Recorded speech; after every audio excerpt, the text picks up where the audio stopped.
You're about to watch another episode of The Dungeon Run, but did you know that you can actually be part of the adventure? When you tune in live on Wednesday nights at 6 p.m. Pacific time, you can make your voice heard and help determine the fate of our adventurers. We hope to see you there.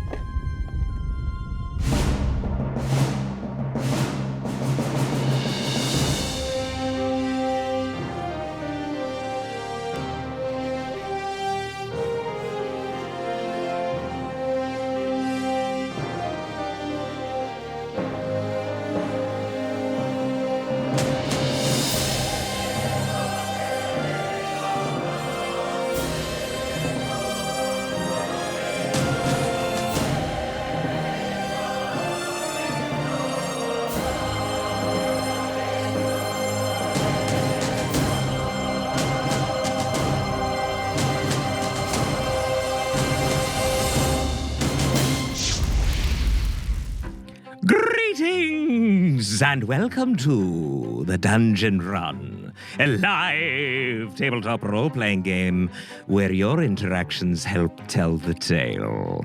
And a special hello to everyone watching live for the first time. Hello. So glad you could join us. I am Lord Erban, Keeper of Secrets, and your host for tonight's campaign. Together, we stand witness as our intrepid adventurers face terrible danger and most certain We'll deal with that in a moment. Sorry. Most certain doom in their quest for glory, valor, and most importantly, treasure. Throughout our time together, you will be called upon to help guide decisions made within the game. Thank you, confusing Wookiee, for what you just dropped into our laps. That I will explain later. In addition to our live chat interactions, those that are brave enough can purchase one of 7 unique props. If you love the show, you can show love. When you buy Show Love, Jeff will see it and may read your name out during the game, showing you some love. And of course, you could show love to any member of the team. Civ just shivved a thing? Show love. Enjoy Lily's new song? Show love. You get the idea. It's those simple gestures that are so thoughtful and mean the most. You could bestow upon the adventuring party the gift of advantage, the ability to roll a pair of 20-sided dice at once and take the highest. Or for those of you that feel the players have had it too easy, you can set the trap of disadvantage. If a player has advantage, the disadvantage will counter it. And if the player does not have an advantage, well, they will roll a pair of 20-sided dice and take the lowest value. After all, life is pain. Or perhaps you'll want to be the wind at our adventurers' backs and allow them to draw from the Force of Good deck. And to add an even greater challenge to the adventure, you can purchase a Force of Evil card. When you give props, please specify which player at the table it is for, or I will make the choice for you. And now, this is very important, so listen up. I mean, listen! Because of the bonkers amount of first cards that you gave to Jeff last week, and I'm talking to you, grim-fated, Changebox and Twinsen, and others, of course, Jeff has more cards than he knows what to do with! He's going to work through those force cards, and until then, no more force cards for Jeff. Do you understand? You can continue to show Jeff love, and you can still affect the game by giving Jeff advantages and disadvantages, and sending force cards to the rest of the team. But you better get my ideas. Good. Now, please remember, it's on you. You can purchase an IOU, and each time you do, it will light a Force of Good candle. And when the goal of 20 candles is reached, a Force of Good card will be awarded to the random or a random member of the team. If at the end of tonight's adventure there are candles still lit, they will carry over to the next show. Yes, and finally, if you haven't been here before, it should be very... If you have been here before, it should be very clear. If you haven't, I'll explain it very simply. Milo's bowl, don't touch it. Simply don't. Everyone else, you've been warned. Come on. Also, you have the power to submit your ideas for a Force of Good or Force of Evil card, and we might use it on the show. You could submit a change box! Are you out of your... Good God, are you out of your mind? That's 2. Milo just died, came back to life, and died again, all in one fell swoop. Please, drag him off and refresh his body. All right, let's get back to where we were. Again, you can submit your DM cards and all of your other card designs, whatever, at thedungeonrun.fandom.com, okay? Good God, Milo is dead. While you're there, by the way, check out the link to the Dungeon Run Discord, where you can join a great community of runners. You can upload your fan art there as well. I love fan art, and to those of you who've already submitted, I see you and I thank you. And now, let's take a look at the Dungeon Run shirts, shall we? Oh, look, it's baby Araban, adorable upper left. And the upper right there, the Vardo, all aboard, let's ride. Bottom, of course, rev up your engines. The Flock Gang is here. This one's double-sided. And of course, the classics, the Dungeon Run logo, upper left, Meep Lives, the center top, upper right, my personal favorite, Lord Araban's Dungeon Run. Oh, for the love of Pete! Changebox, have you simply no respect for my minion? He's no longer here with us forever. That's it. He's dead. Finally, I mean really dead.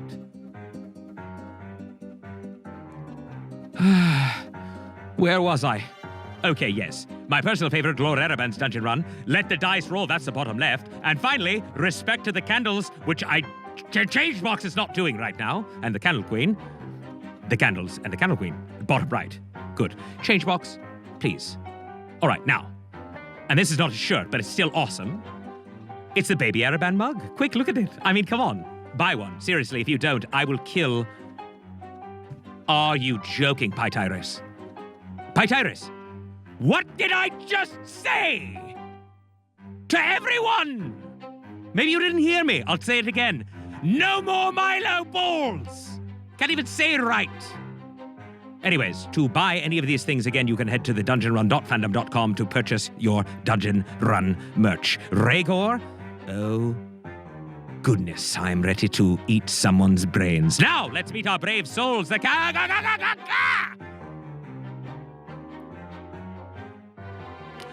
I'm done with this show. I'm quitting. That's it. I don't have a minion anymore. Grim-fated? All right, fine. I'll stick with it, but for one last time. I'd like to introduce our brave souls, the cast of characters. No dropping of balls, please. All right, here we go. Please welcome Katie Michaels as Lily Dumblestock. Here we go! Yes! Ronald Ogden as Uggo. Groligo! I'm coming for you! Yeah, oh, yes, of course. Morgan Peter Brown as James Quillos. Araban, I'm sorry to hear it's your last show, you know. I mean, it's a figure of speech, James. Ugh. Yeah, Come okay. on. Well, I've already taken your parking spot. Just so you know. Unbelievable! This is ruined! Jessica Lynn Parsons as Fahima Tiger. I cast Fireball. Pew, pew. Pew, pew, pew, pew. She is so amazing. Jared Kajak as Civ Redthistle. So in honor of Valentine's Day, I'd like to read a little poem. Yes, please. That's right, Morgan. I'm reading a poem. Eternally Yours, a poem for my wife by Jared Kajak. When love sings passionately, I am reminded of thee. When love cares patiently, I am reminded of thee. When a soft hand caresses my own, and the orange sun sets far out on the sand, and the roar of the tide carries me away, and the sweet smell of treats fills my soul, I am reminded of thee. No more fear of our tryst fading away, fear of money being used or lost, fear of time ticking away and the gray specter of age creeping upon us. I banish those dark thoughts. Only the warmth of your full lips against mine and the gentleness you keep deep inside, and a promise to have and to hold and to never lose sight of what we've become against all odds, we fight on. When love finally closes its eyes and believes, I am reminded of thee. I love you, honey. Jared, I would like to speak to you after the show. I have someone I would like to write a poem for. And finally, our dungeon master, last but not least, the man, the myth, the legend, Mr. Jeff Connaughton! Ah! I also love my wife.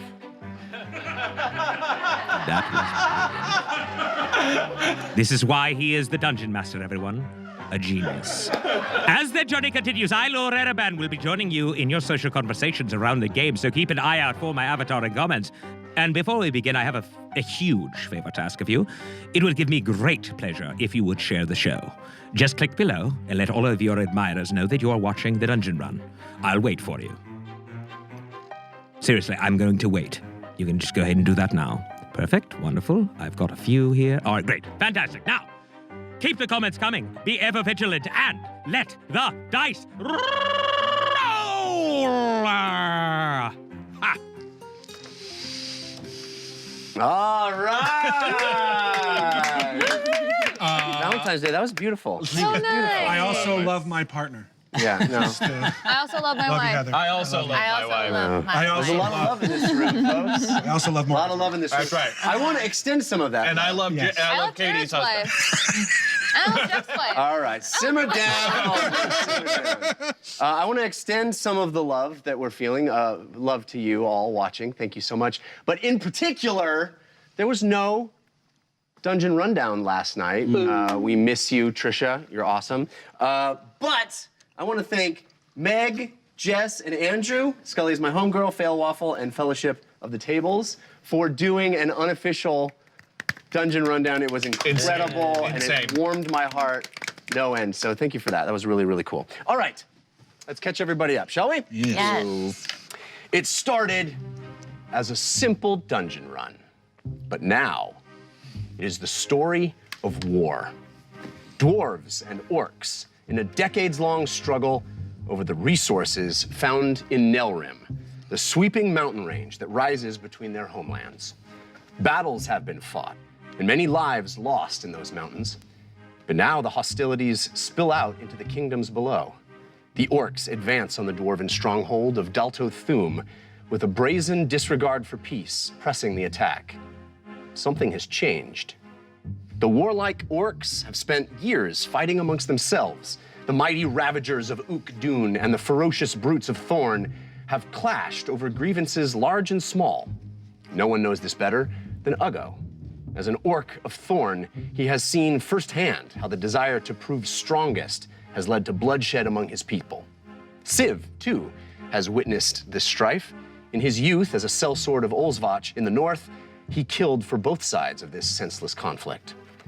But now, the banners of Thorn and Uggo seem to be united, and the orcs are armed with a new weapon, a cannon of staggering size, capable of bombarding Dalto Thum with carnage that threatens to topple the mountain itself.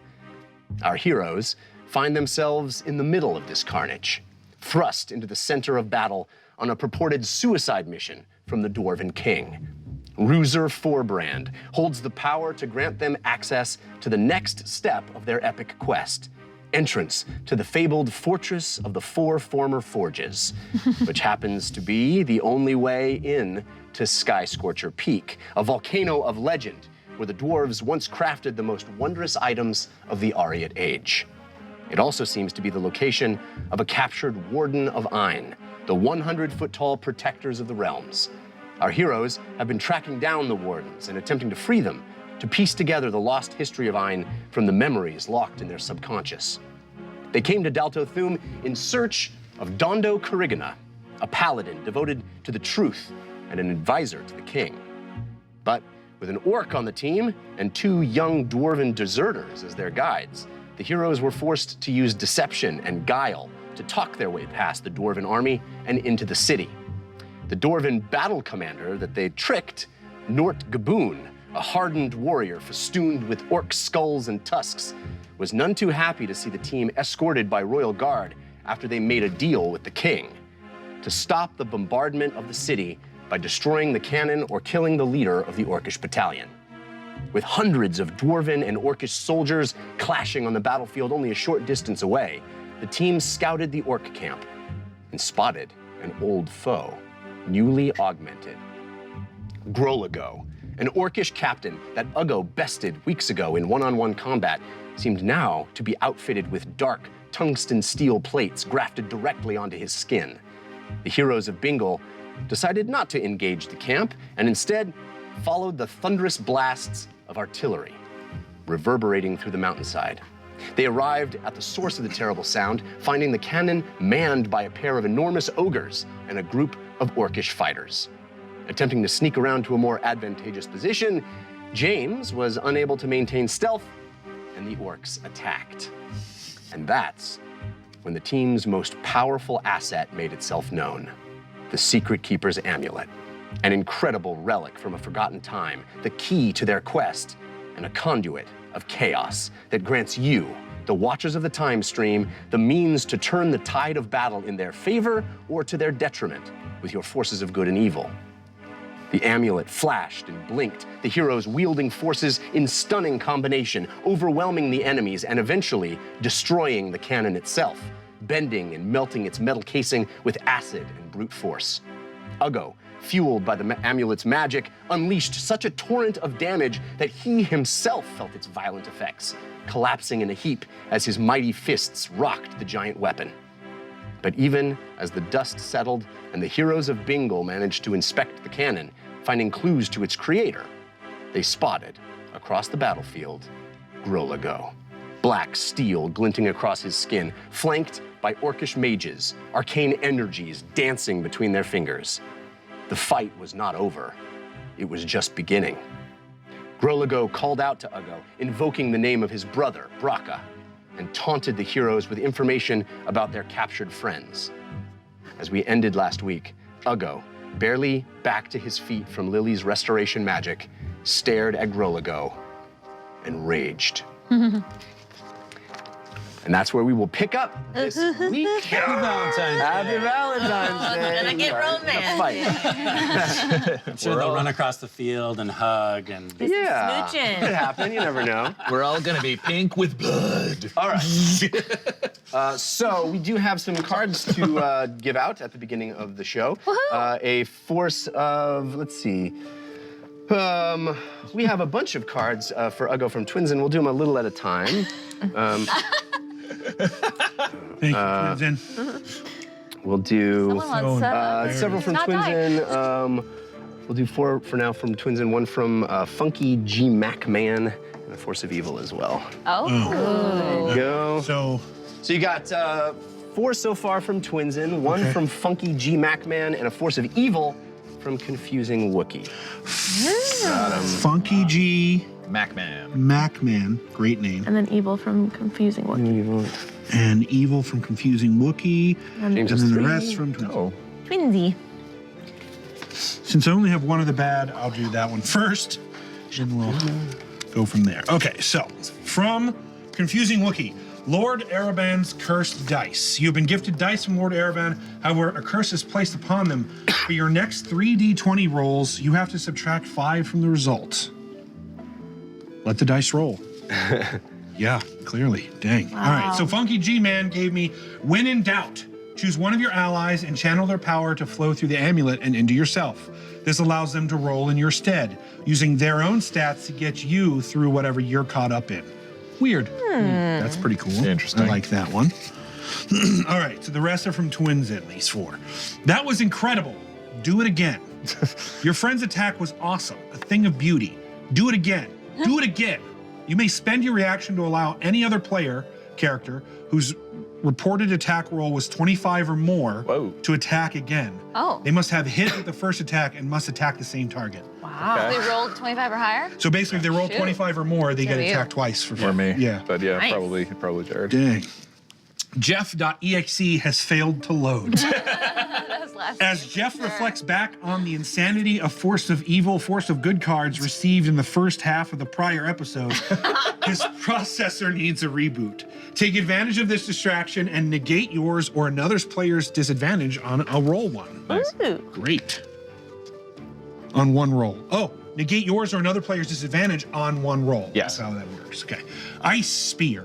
A large jagged spear made of ice appears beside you. As an action, you may throw this at a target. It has a range of 30 feet and a +2 to hit. If you hit, it will deal 1d10 piercing damage plus 1d6 cold. Is a one-time use only item as it melts after impact. Nice. Perfect. Cool. And finally, Mathematical Misreading.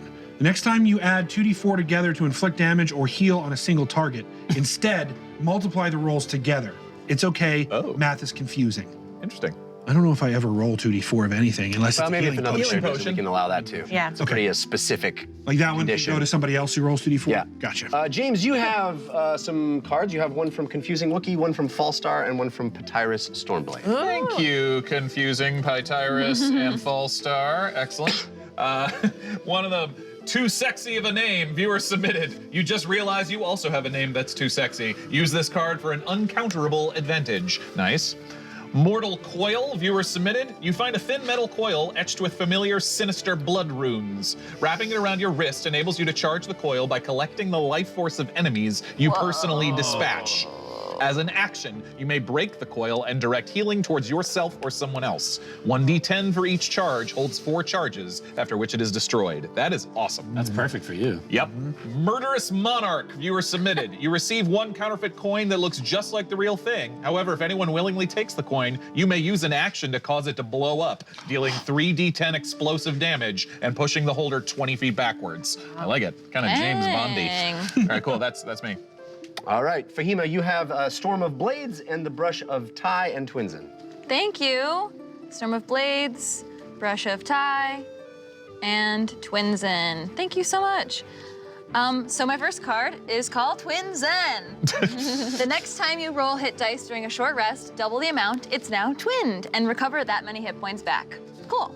Attacking pun. I am bad at puns, so we'll see how this goes. After a successful attack, make a pun related to the type of damage hitting the enemy. Roll an extra d6 for a successful pun. Cool. And then, that's not my name. The next time Jeff misnames an opponent NPC, such as calling an orc and ogre an ogre, Never do that. Never happens. you can choose to learn 1 fact about the creature, damage, immunities, resistance, etc. They're not all the same, Jeff. Ooh, got me. Wow. Stings. It stings when this is true. All right, and that completes you. Civ, you've got one from Storm of Blades and one from Twinsen. Storm of Blades. Storm of Blades. And Twinsies. Yeah. Okay. All right, share the love. You may pick any one player character within 60 feet. They receive 50% of all healing you receive in the next round. This is bonus healing and does not affect your heal.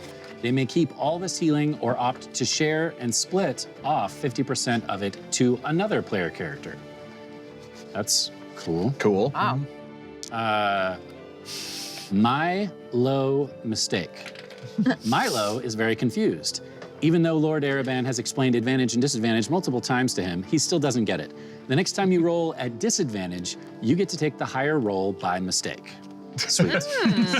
All the candles are lit as well, so let's do that really quick. We've got a 5. It goes to Lily. Yay, how appropriate. Candles. Horseshoes and hand grenades.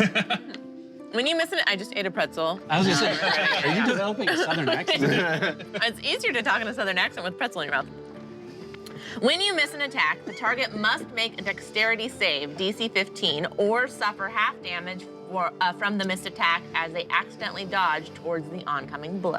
Nice. Cool. Cool. Cool. Can I- We also have some love from Avamir, White Tiger Angel, Uggo Dumb Thistle, Grim Faded, the Wookiee King, and others. Thank you for those balloons. We appreciate the balloons very, very much. Can I roll for a couple of cards that happen at the top of the episode? The Sure. Fruitcake, for example. Sure. So fruitcake, Katie, Lily, roll a perception check. She's probably got a pretty high perception. Just Well, yeah.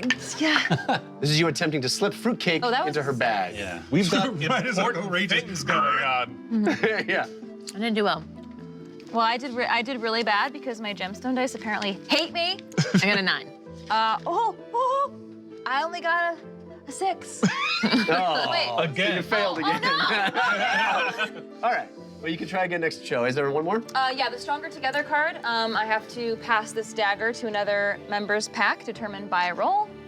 I'm rolling a 6, yeah, I guess. 6. Again. Roll again. Roll.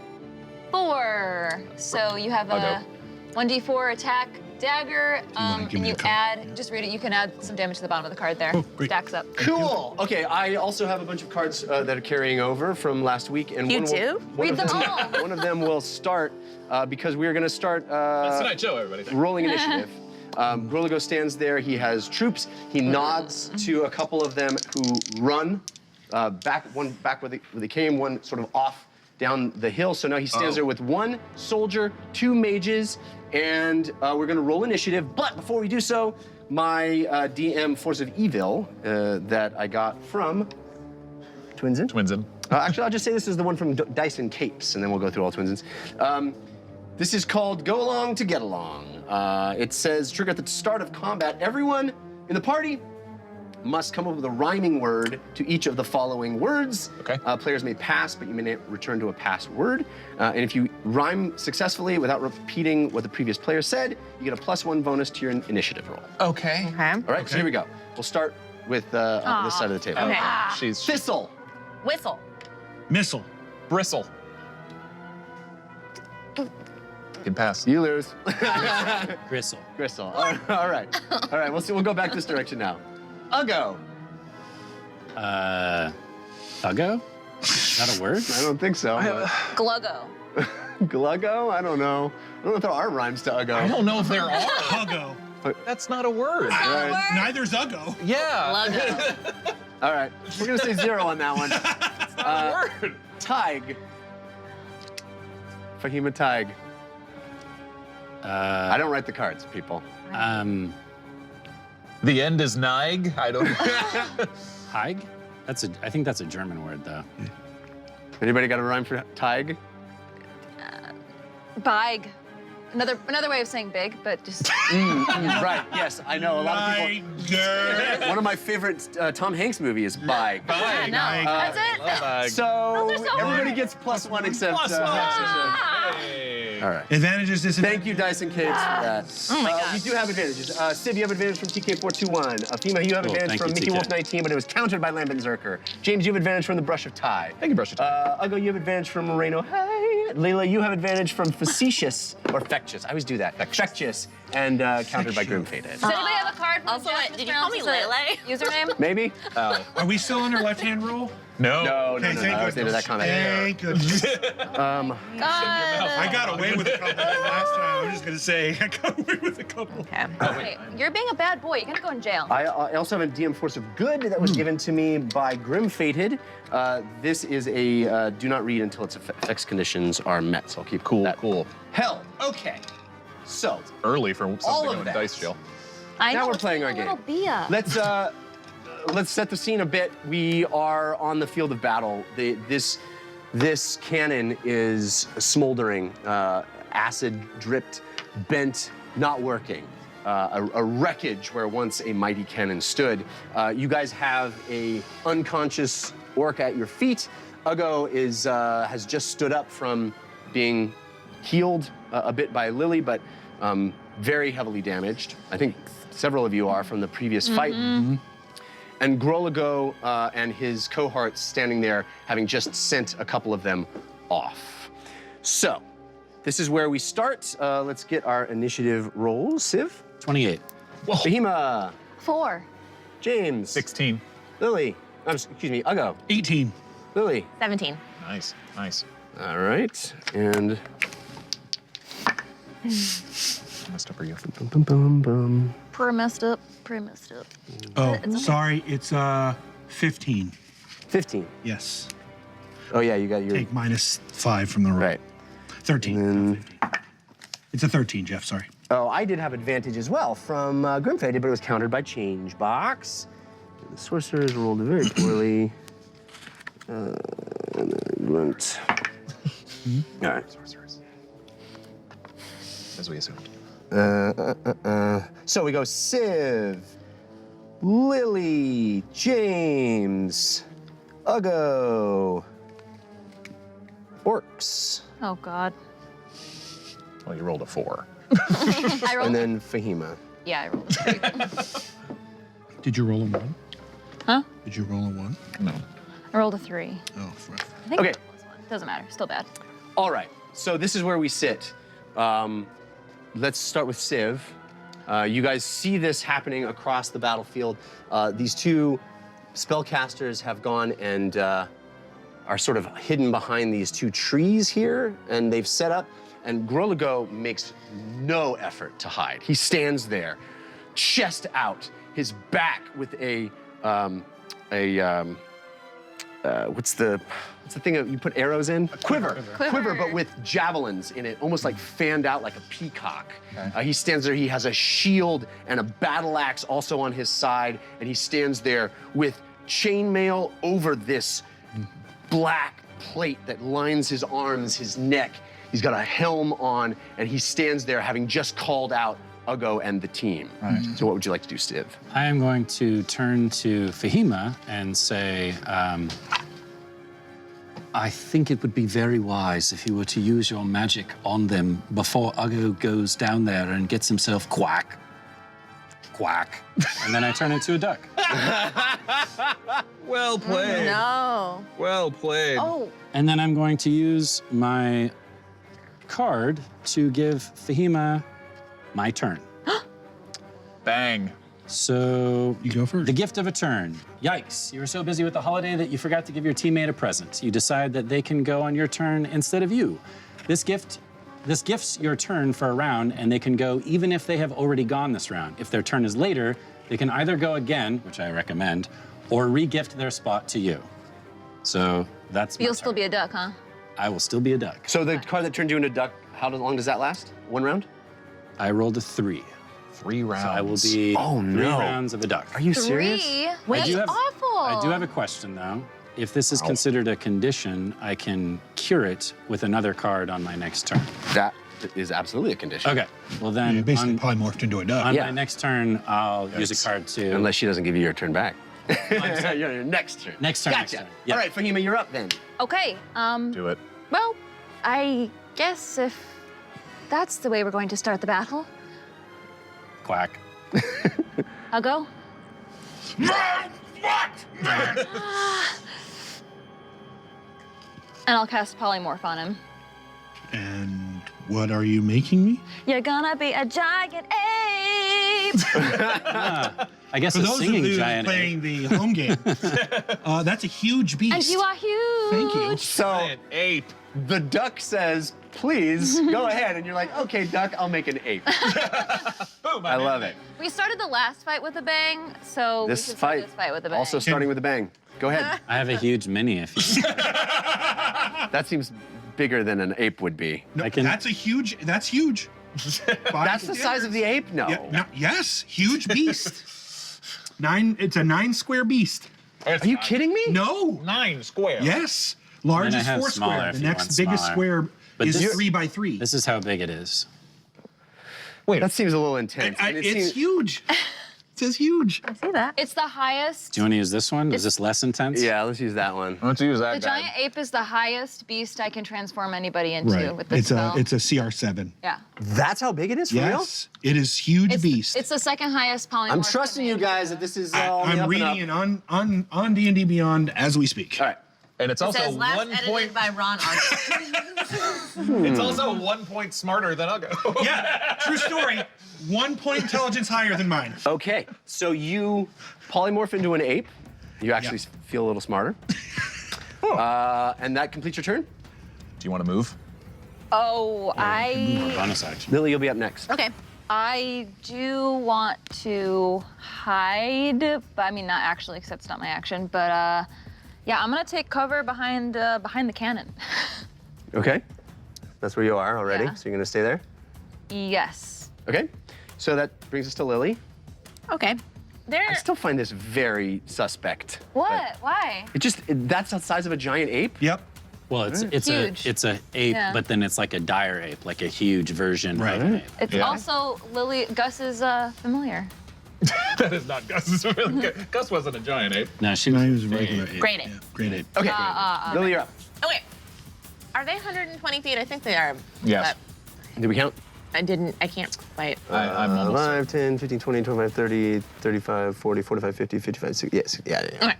So I'm going to cast Hypnotic Pattern. Nice. At third level, centered on, is this Uggo right here? The With guy in the middle. In the middle? Yes. It's a 30-foot cube, so if I think I center on him, it hits all of them, technically. They'll have to roll for it. Yeah. So, yeah, so it's a wisdom save. Okay. 15? Actually, I'm missing a the You dare. Don't you. Uggo and the spellcasters are both immune to charm. You mean Groligo and the Groligo? spellcaster. What did I say? You said Uggo. A Groligo. I'm immune to charm. Great. Groligo, but the grunt behind will roll. Okay. And is Immune to charm. Ooh. Heck. Interesting. Yeah. Literally missing a stack. wisdom? Yeah, that's a 7. Good information. Cool. Okay. So, can we put a paralyzed? Yep. or They thing probably on it? wouldn't notice that he's Yeah. paralyzed. I'm just gonna say that out loud. Like to attack. Great. He's paralyzed. But where does it? Incapacitated. Incapacitated. 0. Yep. Paralyzed is a different thing. Right. Okay. He's not doing anything. Right. Do Right. you want to move? You said they're And immune? then Yes. I'm going to Condition immunities. kind of move behind the wheel of the. I'm gonna stay kind of where I am, but move behind the wheel of the. All right. Kind of take shelter back there a little Yep. bit. Yeah. Okay. Does that complete your turn? Yes. So we're up to James, and then Uggo will be after that. I'm looking around. Well, Civ is a duck. How are you? Are you damaged, Lily? I'm not too bad. Okay. Are you damaged? Oh yeah, I look terrible. Okay, got it. I'm hiding under a canopy. I'm going to make my way over to Fahima and use Lily's pad of star stickers from Pytyrus Stormblade. I looking get for that one of pad. these. It's just 1d6 of health, but I'm going to use my action of that. I get to use it 3 times. I'm going to use one of them. Actually, can I use? I'm going to use 2 stickers. I can't see that die. Hey, that's a 6 and a 1. So 7 healing for you. Thank you. You're welcome. Wow. So I have come around. My arm unbroke itself. I am making my way around this massive ape, All right. and Concentration. then I will do this. Coordinated assault from Youngblood. Play this card at the end of your turn to cause a glowing bullseye to appear across the face of an enemy of your choice for 1 round. Whenever an ally successfully hits that enemy, subsequent attacks against that enemy get a +1 bonus to attack and damage, which stack. Uggo, you listening? On your turn, these bonuses are doubled. I am putting a glowing bullseye onto Groligo's face. Okay. So the amulet flashes and blinks twice, and that bullseye, only you guys can see it, but it I'll is keep track. there. All right. And again, it will end at the end of your next At the end of my next turn, correct? Correct. So that completes your turn? Yes. Uggo, you're up. Okay. Well, my speed is now 40. And I have a climb speed of 40. So climb on top of the cannon, jump down. And there, we already established that they're within 80, right? Yeah. Yeah. Okay.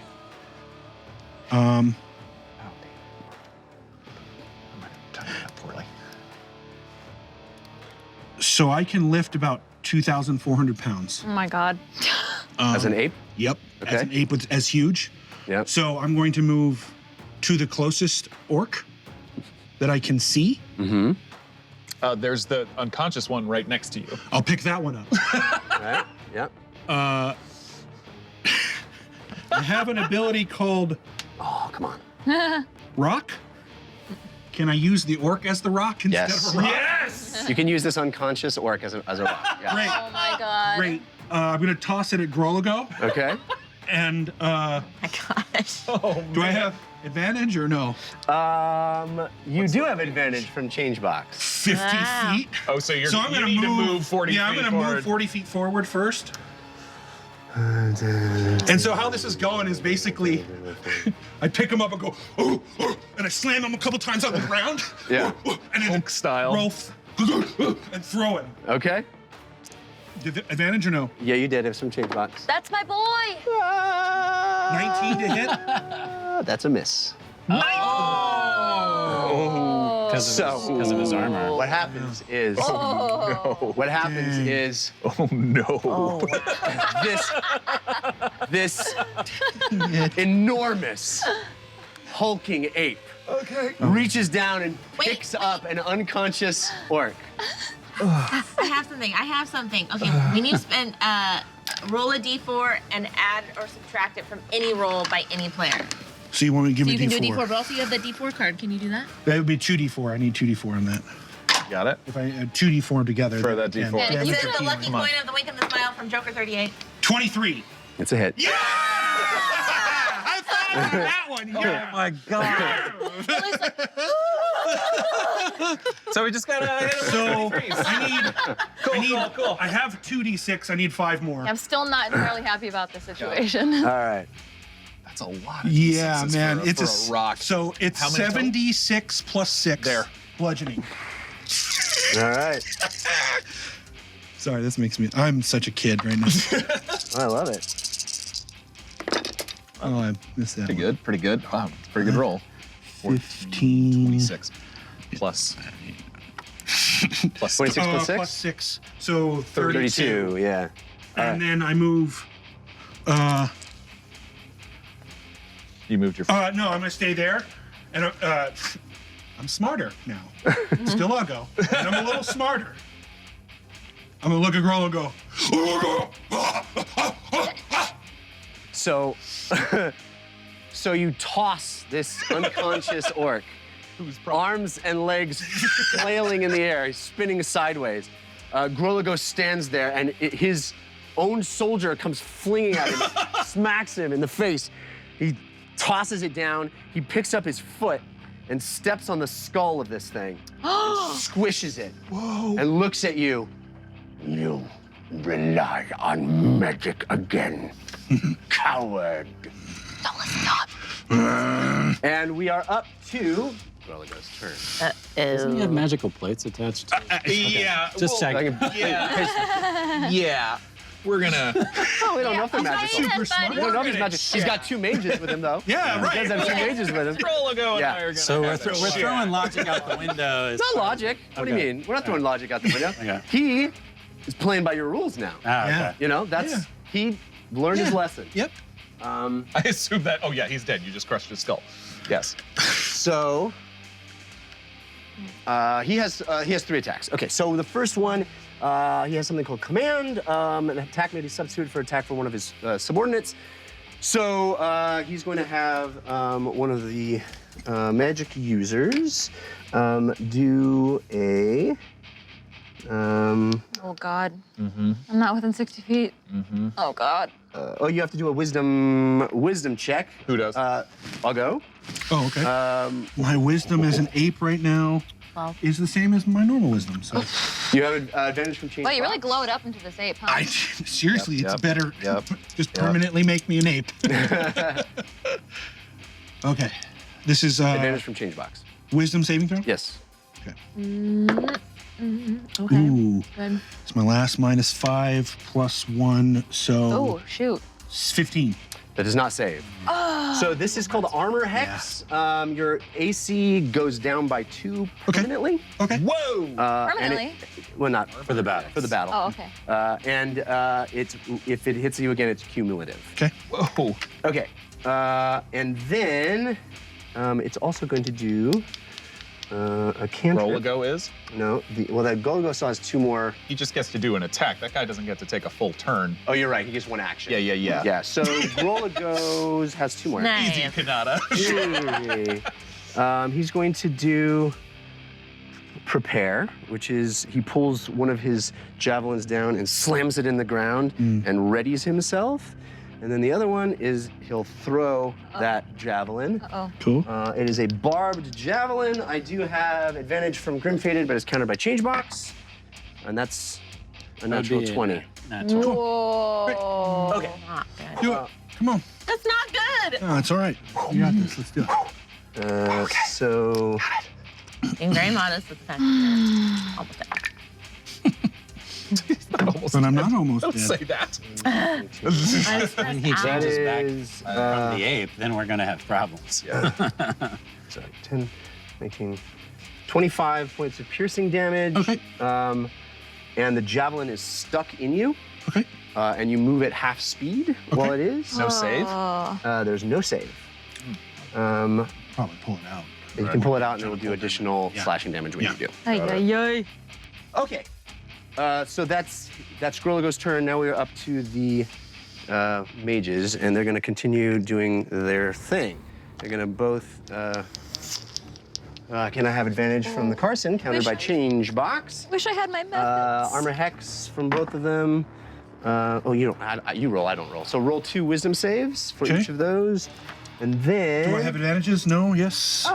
You have advantage from Uncle CW. Thank you, Uncle CW, for two of them. Let's see. We have that one, and look. Ammo Sean is the second one. Thank you, too. So the first one is wisdom save. Both of them are wisdom saves. 16 is the first one. It does not save. And less than that, 8 on the second one. So 4 more negatives to your AC. Cool.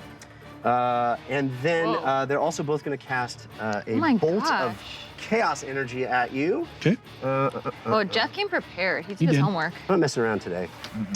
Where is that? So. Lily's just hiding behind a wheel. Jeff, do I have, are they moving out of cover? Ranged spell attack. Am I getting cover on these attacks? Yeah, they move. Sorry, yes, they move out, cast, and move. Move back. Yes, okay. Just want to make sure. Yeah. Oh, they're behind the bushes. Yep. Another nat 20? 20. Great. What the? And I have advantage countered again from the Do you want to use the this change die box. instead? And that's an 18. Yeah, it hits. Okay, so the first one is 48. That's 98. Jeff, just clarifying information. How large are those trees? They're easily the size of you, and probably bigger. They're quite large. The smaller one there is probably large, you'd say? The smaller one's smaller. Okay, but yeah, quite large. Yeah. 9, 10, 16.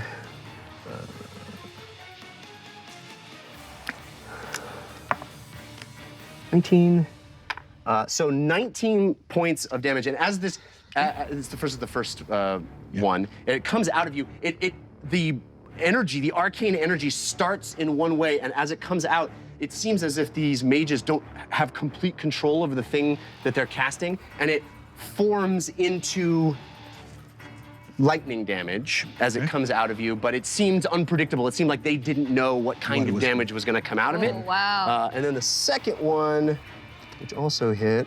Why do I do things? Why do I do? It's a 1.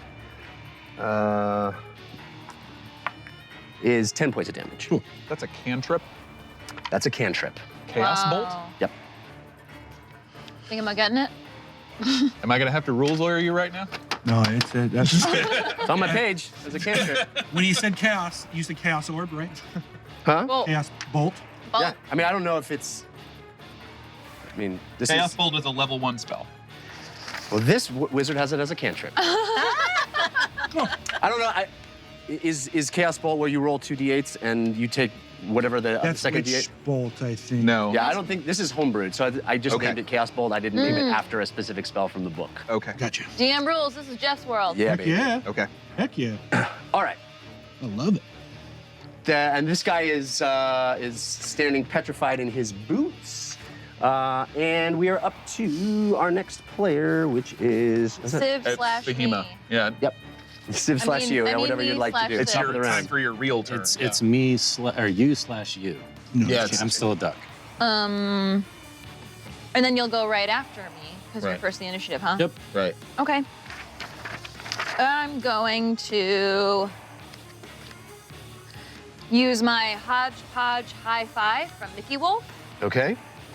After a hodgepodge hand gives me a high five, it proceeds to grapple the target of my choice. DC 12 strength check. I'm gonna choose, are either of the mages within sight? They came out from behind the trees and shot their stuff and moved back into cover behind the trees. I mean, I guess it just says of my choice. It doesn't say within eye line. So I'll choose the one that shot out the chaos. They both did. They both Oh. do the same thing. Okay, I just picked the one on the right. Okay. Yeah, And so it's grappled. It has to roll a what? DC Strength 12 check? strength. All right. Oh, I rolled a natural 1. Okay, cool. Sweet. It's grappled. Finally. All right. So this one's grappled? Oh, shoot, but it can still cast spells, huh? Yeah. So what does grappling do? It just means it can't move. Movement is 0. Yeah. Okay. So it's stuck behind that tree at least. Yeah, but Okay. Uggo's going to keep moving forward. So he's going to make himself a target regardless. All Okay, right. well. So that was Civ's turn. Now it's Lily. It's, unless you want it's to keep going. Fahima's turn. That was my That's turn. Fahima's actual turn. Oh, that was. Yeah, That was my real turn. yeah. I took Civ's Oh, turn. you're right. You were at the bottom of the round. Yeah. Correct. Sorry. You still have your bonus action and move if you want to use them. Oh, I'm looking at the wrong. Nope, I'm good. looking at last game's sheet. That's why I was confused. What time of day is it? We are in dusk. It is the moon is coming out and the sun is setting. Yeah, wizards don't have much for bonus action, unfortunately. So you're done? Done. All right. So now that is the top of the round. Yeah. Back to Civ, Yes. which you are duck. I am going to drink Lily's Hydration Cure. A water pitcher filled with Lily's Hydration Cure, which is trademarked, appears as an action. A character may drink it or feed it to another character to heal 1d12 hit points, and it cures one conditioned. Huh. Hopefully that reverses. Yeah, it does. You're no longer a duck. Duckiness. He laps it up. Yeah. as a duck. And you're back. And then I would also like to, I heal 10, and I would also like to,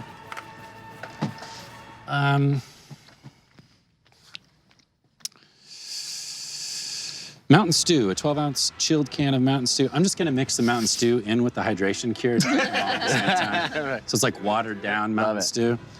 Appears in my hand. I save this for code red situation, blah, blah, blah. Drink it as a bonus action.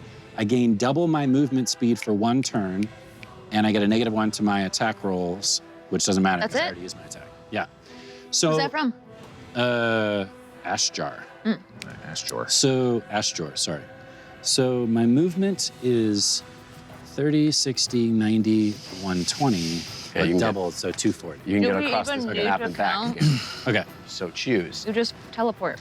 So I'm going to take this opportunity to thank Fallstar, Red Robin, Dyson Kate, Storm the Sorceress, TK421, Persephone, and others. Thank you for those balloons. Love it. Appreciate it. yeah, I can pretty much pick anywhere on the board. So I'm gonna run. So you're using 2 cards now? One was my action, the other one was bonus action. Right. I still have my move. And you drank the thing? Yeah. So that triggers DM Force of Good that I had. Right. Well, you still go. But Okay. it says it's called Yellow Card Traveling. Oh no, that's the wrong one. Yellow Card Stacking. There's 2 different ones. Do not read until the conditions are met. When a player uses 3 or more Force of Good cards on a single turn, a monster of your choice gets an extra and immediate action. 3 or more. There's only 2. No, I Just 2. but you drank the thing as a card too, right? No, That was one of the 2. I create the water, drink the water, which is just 1 card. I thought I established that before I. You can My still bad. have it. No. Still I'll have wait it. until that happens. Okay. So what do you have moved all the way to the other I end? am in the shadows on that backside of the battlefield. Okay, I cool. essentially bolt, and I have extra movement. I don't even need all of this, but I run all the way. Oh my god. Yeah. You're like. But I want it to look like I'm fleeing. Okay. So you run this way, and then Yes. kind of get into the tree line, get down below Yeah. this embankment, and run Yeah. around the side. Yeah. Okay. Yeah. You have so much movement that I will buy that happens quickly around the other side. So we are up to Lily and then James. Okay.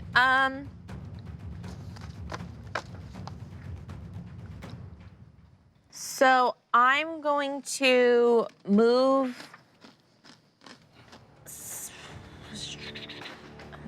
I'm gonna get a little closer, but I'm scared. I'm scared. should be. I'm gonna do True LARPing. So I'm gonna do some True LARPing, a card from Cold Candor. And on Groligo, during combat, the player chooses one opponent. That opponent's weapon becomes a foam version of itself for a single attack. Yes. And deals 1d4 strength instead of its normal damage. Okay. Yes. So Groligo, for his next attack, will deal 1d4 strength Nicely done. Love it. instead of normal damage. Awesome. Okay. And then I am going to. What is on the other side of where the? I'm trying to understand. Are we up on like an embankment? Yes. This is higher, lower, lowest. Oh, okay. You know, but it's not you know, like a full story. It's just a few feet here. This is probably a little higher, but it is. But if I come out, I'm very much in plain sight. Yeah. Yeah, I mean, you have a giant ape in front of you and then some trees back where they are, but yeah, for the most part, you are visible. I'm gonna move kind of down a little bit to where the path goes down, just like 20 feet down there. Okay, to here? Yeah, kind of hiding behind the Ooh, trying to stay behind him. I'm scared Alright. for you. Okay. Yep. That's So, my turn. James, you're up. Got it. I'm going to kind of curl around with 20 feet of my, actually all 30 feet of my movement kind of behind Lily, but with a clear eye towards Grolago Okay. as best I can. 15, you said 20? Yes. No, use all 30, please. Okay. And then I'm going to fire 2 Eldritch Blasts at him, and I will get a +2 on those attacks from the end of Coordinated Assault. Yeah, you Okay. will. Do I have advantages on those?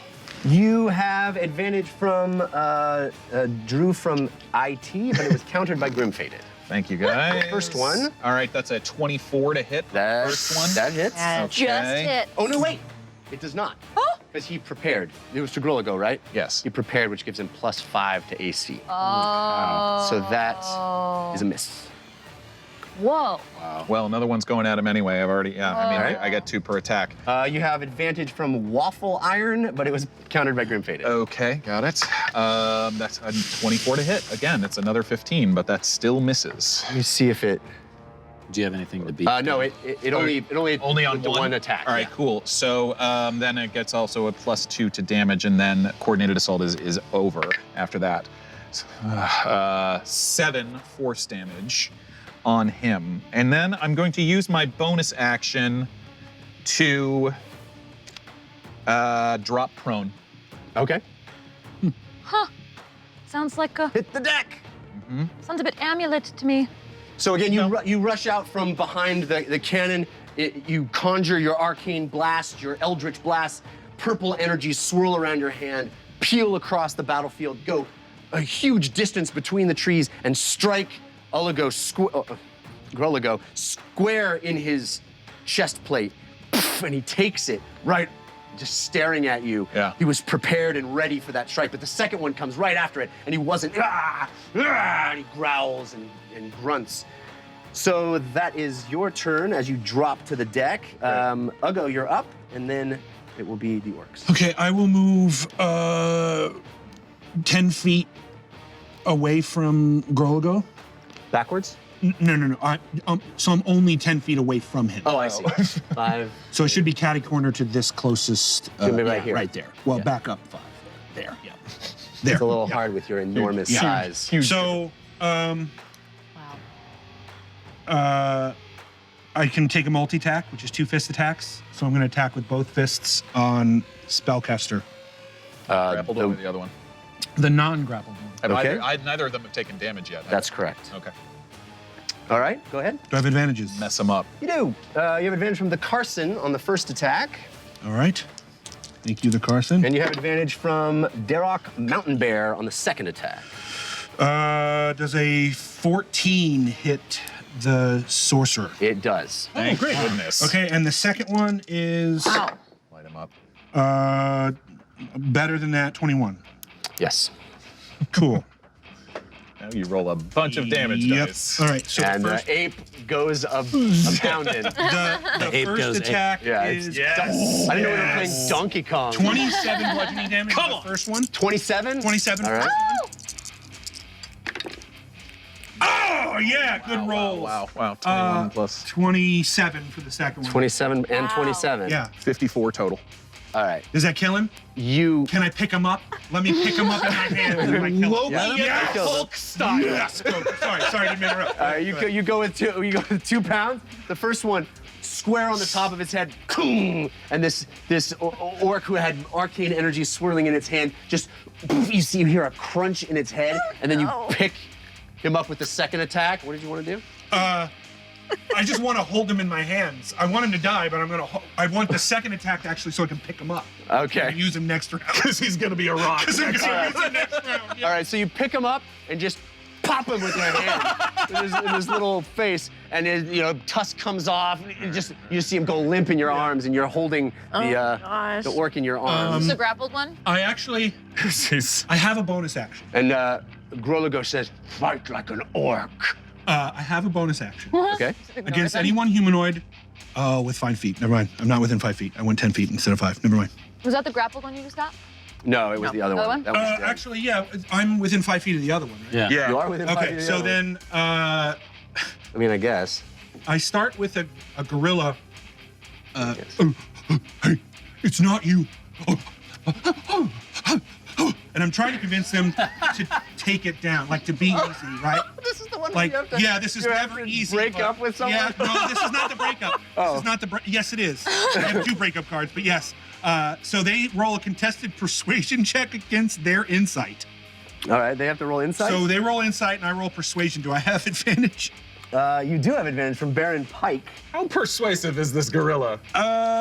Super. Not that persuasive. Is insight intelligence or wisdom? Wisdom. Wisdom, insight, yeah. Not very persuasive. And actually, way Jared. persuasive because it's a charisma check, and I have a kidding? couple of bad things here. So, red thistles, red cheeks. Your attempt at 100 words have soured. The next charisma check is -5. He already rolled my a nat gosh. 20. And whenever you're talking, probably thinks you're in love with them now. Bad hair day. It's rough today. Spinach in your teeth, clinker in your nostrils, stains on your cloak, holes in your knees. Flip-flops just aren't helping. The spicy taco belch. As you scratch yourself, tops it all off. -10 to your next charisma-based check or save. Wow. On your next attempt to be persuasive, let the person NPC know you like their haircut and add a D4. Don't worry about the D4. You got I'm that. still gonna roll. All right. A ragged book falls on the ground. It is Civ's lost collection of unpublished poems, +2 to persuasion roll. And finally, a mini megaphone. Holy cow. Your voice suddenly gets louder, so loud that you gain +2 on a persuasion check. Upon closer inspection, you see a tiny primitive megaphone near your mouth. I think so that's that got gives your me record. +4. Then now your thing goes off. I think we can all agree that was more than 3 cards. Yeah. So now, Well, a lot of those are bad cards. well, but there's at least 3 goods. Yeah. Well, yeah. All right, so what's the total? The total is 6 minus 20. So, I rolled a nat 20. Negative 14. hey, I got a -1. Hey, that's not so bad considering. So now that I failed, So glad. you take 1d8 piercing. What? Can I This is a smell- fail. Can I smell wine, please? On a fail? On a fail, you take 1d8 piercing. I'm gonna grab that. All right. This is for the Yeah, and they get to slap back with an attack against you, Oh, Okay. battle, huh? Wow. but they are incapacitated. All right. Slap Oh, So they us take with 6 attack. piercing. Yeah. Yeah. That's the grappled sorcerer. Yeah. They can do an attack against you. By the way, have you been rolling on the chaos table every time they've thrown those magic at us? We've only done it twice. Okay, just making sure. I know it's a low There. probability. It's only if they do Tides of Chaos. That was card spin. It's only if they do a first level or above. Could have had you do it actually. What? Wild magic sorcerer, isn't that correct? It's not a wild magic sorcerer. It's, Oh, just it's wild a magic. orc thingy I made. It's a homebrew. We're trying to apply rules. I think to chaos. when you said wild magic, I never said wild magic. You did. I Yeah, you described did. it as being a wild, but I didn't say it Okay. was wild magic. I'm sorry. I think It is Morgan's- not wild magic. Morgan's brain took off. Someone go to the I exorcist. apologize. Wild magic sorcerer. Clip it out. I apologize. I make up all the monsters. I am terrified that you can't tell, so I am searching for solutions. it's no, it's what good. I If you do. hadn't have said it, somebody would have messaged me. Right. I've already written a long letter to you. Sternly worded, I hope. Yeah. Okay. So- Some episodes you write songs. This Sometimes. episode you're writing a sternly worded A letter. disappointed letter to my so this thing has to do an attack on you. Can it do? Yes. Can it do a It's a basic. I will read what it's. basic attack? Well, let's just see what it. Yeah, They rolled a natural Now one. one. Oh, So that doesn't matter. It's All right. cluster from how bad your persuasion. somehow, because your AC is like nothing. But because my my stacking card went off, Groligo is going to do an attack, but he only can do a 1d4, right? Because his nerfed weapon. Correct. Got a Yep. foam weapon. 1d4 of his strength plus. Yeah. His strength. For a round or for his next attack? Plus his strength. 1d4 plus his strength modifier. Correct. Oh, that's good. That was it. Where'd it go? Very high strength modifier. You got to roll to hit. 1d4 What? plus strength. Yeah. Yeah. Instead of normal.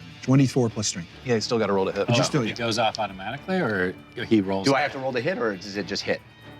for a single attack. It deals for a single attack. Okay. It deals. It changes your weapon. Yeah. So, Right, yeah. basically. All right, so So that's basically a. your weapon deal. I'm sure that's a hit. Yeah, That's 18 plus 7. Yeah, it hits. Yeah. Yeah, my AC is a 6. Yeah. So, yeah. Because of those hex. So I rolled a 4. And is it? Did we decide it was plus his strength modifier? Yes, Plus correct. Okay, so it's 9 points damage. Ooh, hoo, hoo. Okay. He's got a 20 That is 21 strength. Got it. Bad Understood. news. Okay. So Better than it could have been. Where are we? that was that was Uggo's turn? Yep. Yeah. Okay, so now we are on the actual orcs' turns. We have fewer of them. Go get to attack. Huh? His DM Force of Good. Oh, okay. Because of my stacking, because he used multiple Yeah, because I use multiple. Copy. Thank you. We'll play a chaotic game. Oh, yeah. Making it work. This Making it guy's work. dead. Yep, but in my hands. Oh, no, that one's in your hand. Yeah, Oh, okay. That was the one you already threw. Okay. One time. Oh, yeah, the guy, yeah, the pre-thrown. So he's going to just, like a rock. Are there 2 mages left? just one. Just one. Who's the guy in the back there? He's the That's a soldier soldier. that we He's a soldier. He's just an orc soldier. He's not a mage. Oh. Yeah. he's probably got like 20 hit points, but we're just gonna keep him there. So I have advantage from TK421 and countered by change box. That is a, what is that? 23 to hit? Yep. I assume it's on Uggo. It is on Uggo. And if you have anything That is a above a 12. +5 to hit, you don't even need to roll. Correct. Really? Yeah. has to roll. AC Hit is me with 6. my AC is a If he 6. gets a 1 or a 12. Yeah, the only thing you need to roll is a 1. All right. Right. Right. So I got 3 hits. So we got. The first one is 16 points of piercing damage. Okay. Second one is 11 points of piercing damage. Okay. And the third one is 15 points of piercing damage. Okay. So he just pulls his javelin out and he's cha, cha, cha with you. In fact, you still have a javelin in you from the Yeah. drone Barb. one. Yes. So you were supposed to be getting disadvantage on attack rolls and moving at half speed. You didn't move more than half speed anyway. Yeah. But you were also at disadvantage for attack rolls. Okay. While it is Stuck in. stuck in you. Yeah, gotcha. Copy. All right. Their, So that's their ACs were low, and he's like a +9 to hit. How do you so- look, Uggo? How's that ape look? Yeah. Yeah, it's starting to look a little torn up. Okay. Yeah. Yep. now the last mage goes. It is going to Oh, yeah. He's grappled, but he doesn't need to. do its But wolf. if he attacks me with a spell within 5 feet, he gets disadvantage. Okay. Unless he's a warcaster. No. That is a 10 to hit? Yep. Oh, it hits? Oh, yeah, right. It's a 5. He's a 6. Yeah. All right. 2d8. Hard to miss that giant ape standing next to you. Yeah. So that is 12 points of force damage. Okay. That was another chaos Yeah. orb. Got That's it. basically all they do. That completes their turn. Other guy is still mesmerized by the glowing lights. Yep. So we are to Fahima. I am going to cast Firebolt into the mage. I'm gonna peep around the cannon. And yeah, roll to hit. Oh, roll to hit. Not with the dice that is in dice jail. You see that? You see that? Oh, I should be Dad. pulling more cards to every round that I do my dudes. Just you go ahead. bud. Your forces of good. My forces of good and evil, one of each time. Does she have advantage or disadvantage on an attack roll? Oh, I'm sorry. Fahima, you do have advantage from Mickey Wolf 19, but it was countered by Dreamblade. Of course it was. All right. Oh, that was very bad. But their AC's low. It was a 6 plus 8, 14. which is That hits. 14. That It hits. hits. Yeah. D10. Oh my god. Okay. Oh, and then I can add, after successful attack, make a pun related to the type of damage hitting the enemy, which is fire. So I should have definitely thought about this. How would you possibly know that you were gonna have fire damage? This orc is on fire. Really? Oh, okay. You could I'll make sing. mine. I finally hit you. This one I like. So much much better. This one I like. There well we played. go. Yeah. That was well done. 2d10, remember? All right, yep. So that's 5 plus 6, 11. Fire damage plus another d6 from Brush of Tie. Tie. Another 2. So 13. Points of damage? Yeah. Yes. Plus intelligence modifier? No, yeah. Nope. 13. That's it. That's it. All right. This caster is very badly injured. Cool. And anything that's near him that is not being worn or carried and is flammable lights on fire. So the tree. Not being worn or yeah, I mean the tree would be the only thing that. Oh, it just says an object hit by this spell. So Yeah, Yeah, so he's it not. wasn't hit. There's nothing that he's not wearing or carrying. Okay. All right. So I got a couple of cards. One from one that is good from Grim Fated, and one that is evil from Twinsen. The first, the evil is one that starts at the beginning of combat. It says your kindness shows. It's called Inside Out. You are submitted. Reduce one party's enemies to half health at the start of combat. Oof. So that'll happen at the next combat. And then the second one is called Know You. And this card to deflect force of evil given to the DM to one of the players. Oh. Okay. Ouch. So I will use that at a certain point. Okay. So we are back at the top of the round. Come on, Civ. That is Civ's turn. I ducked back behind that cannon. Okay. Is he still grappled? The sorcerer is, but he is also severely messed up. Did that card last more than one round? Usually it doesn't. Oh, the grappled? The grapple. You can make a DC 12 strength check. Let's just do that real quick.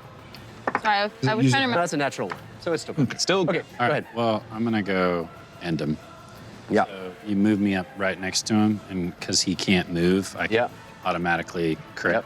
and I sneak. You're not even gonna roll? You okay? I mean, that's the fun, right? I was You gonna have. describe how I kill him as opposed to rolling the You dice. can do that. You can do both. All right. Thanks, Jeff. Not welcome. mutually exclusive. 1d6 plus 4. Okay. Oh, and all the candles are lit. nice. That's nice. Lots Let's of see who people. gets that card. We also have a bunch of cards to give out. Oh, that's another 5. Yay. Oh, okay. Thanks, candles. Keeping me alive.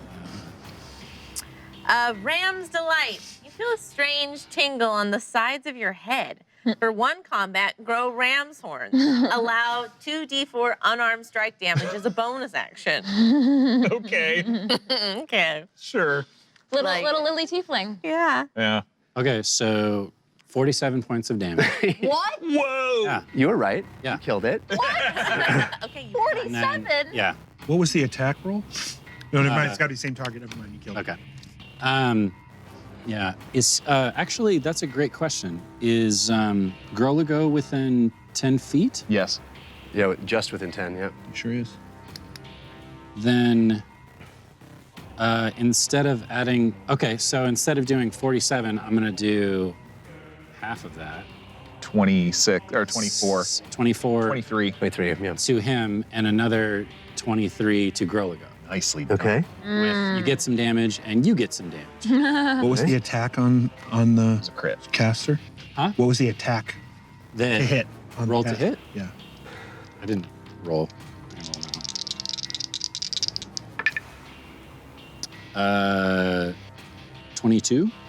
Okay. Not high enough. Not high enough. Okay.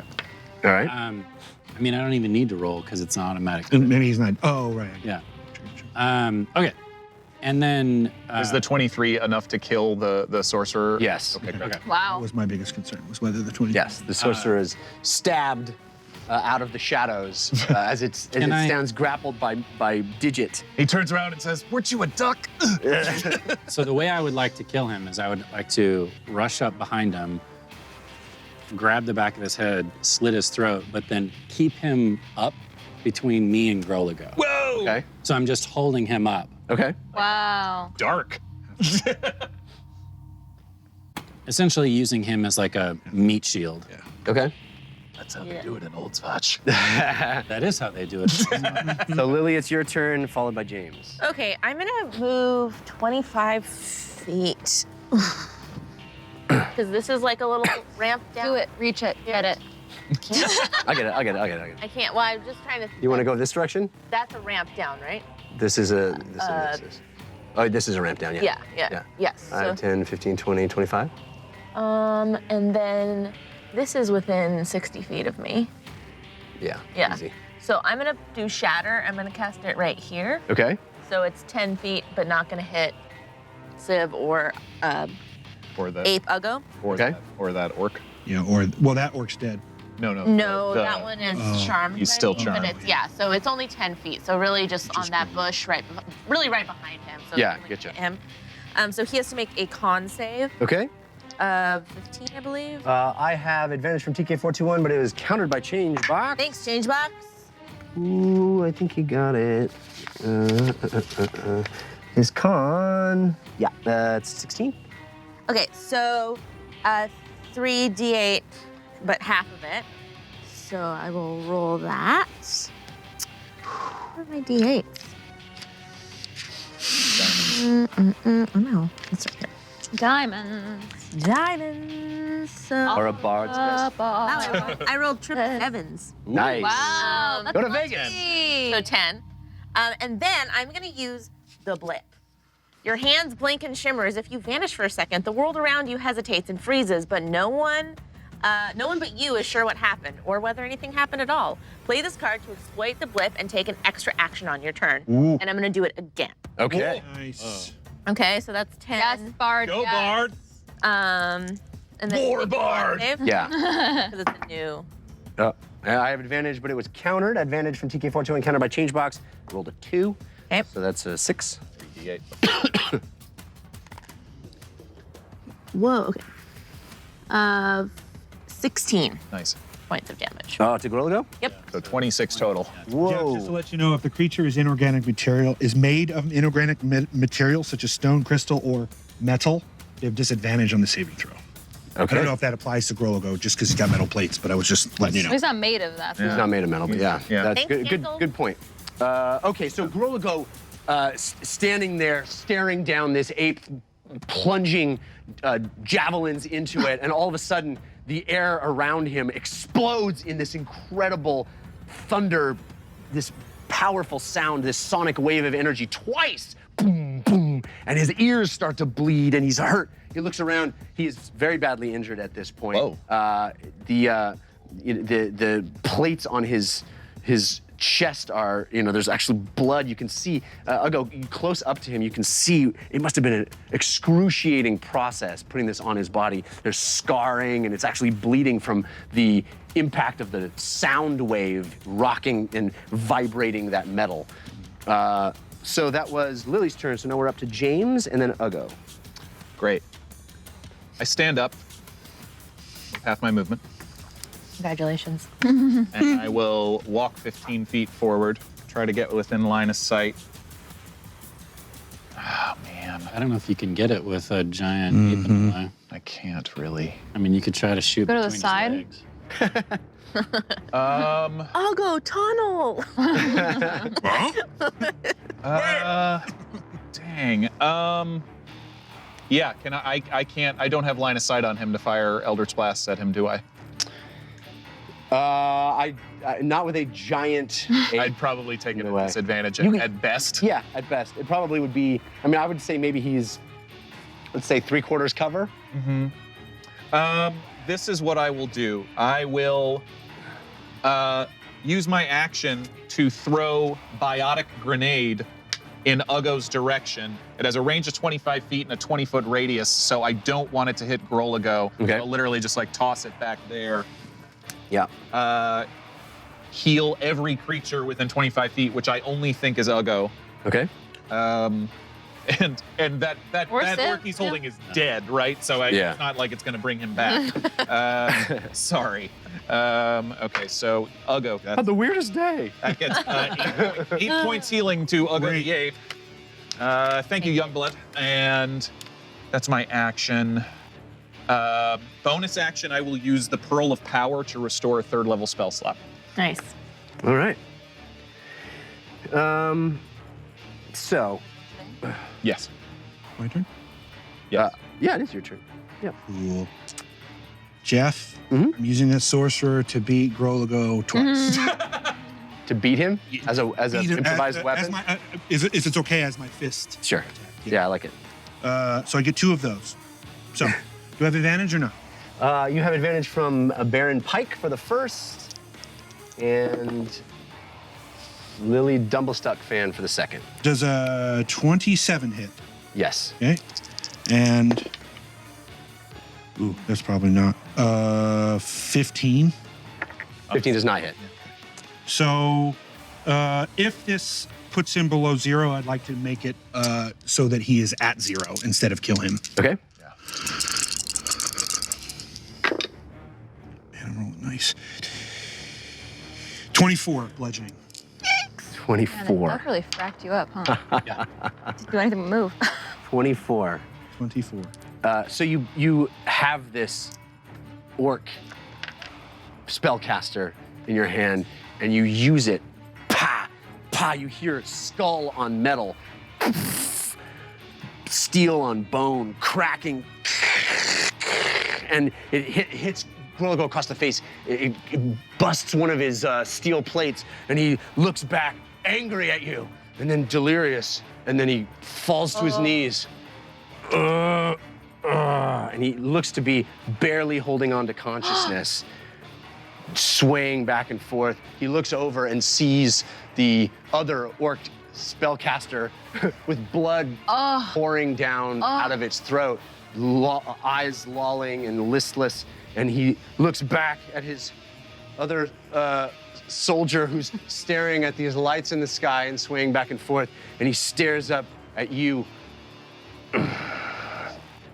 Coward. Fight as a beast.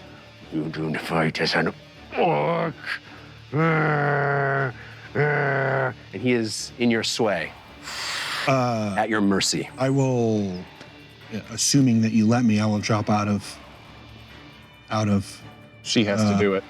Well, hold on. And if it's I think I can. If I Let's take a look see here. sure I can. Are we out of combat? Oh wow, it's really small. There's nothing to attack you anymore. Right, but we still have that one guy that's. In another 30 seconds, that guy will wake up. Right.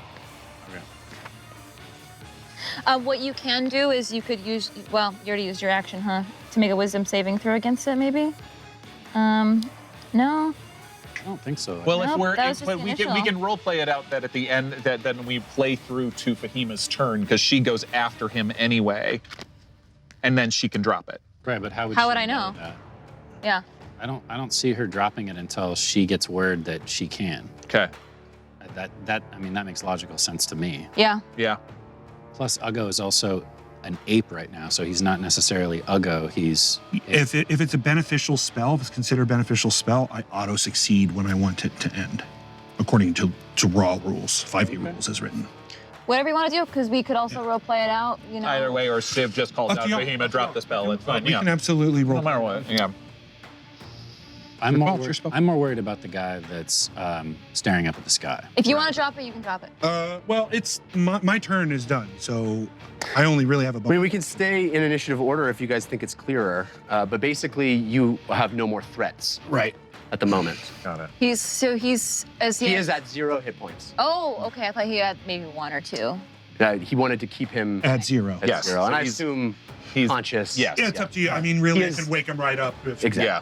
Okay, so in the 30 seconds that are left, I would like to tie up the orc that is dazed by Lily. Yes. Good. Okay. Right. So I'll drop the dead sorcerer to the ground and tie that orc up. And let's can tie shout up. to me. And let's tie up Groligo as well. Yeah, I mean, I immediately kind of been. Fahima.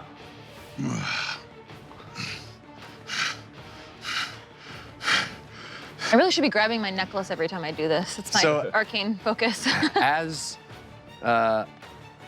As you do grab your necklace, this enormous ape, this hulking brute that just tossed bodies as if they were nothing, changes and comes down and shrinks into what you know as Uggo, but Uggo, who is very badly injured. Yes. Uggo looks weak in the knees. He's bloodied and bruised, and he stands there staring at Groligo, who also very badly injured on his knees, kind of barely conscious, barely holding on to consciousness.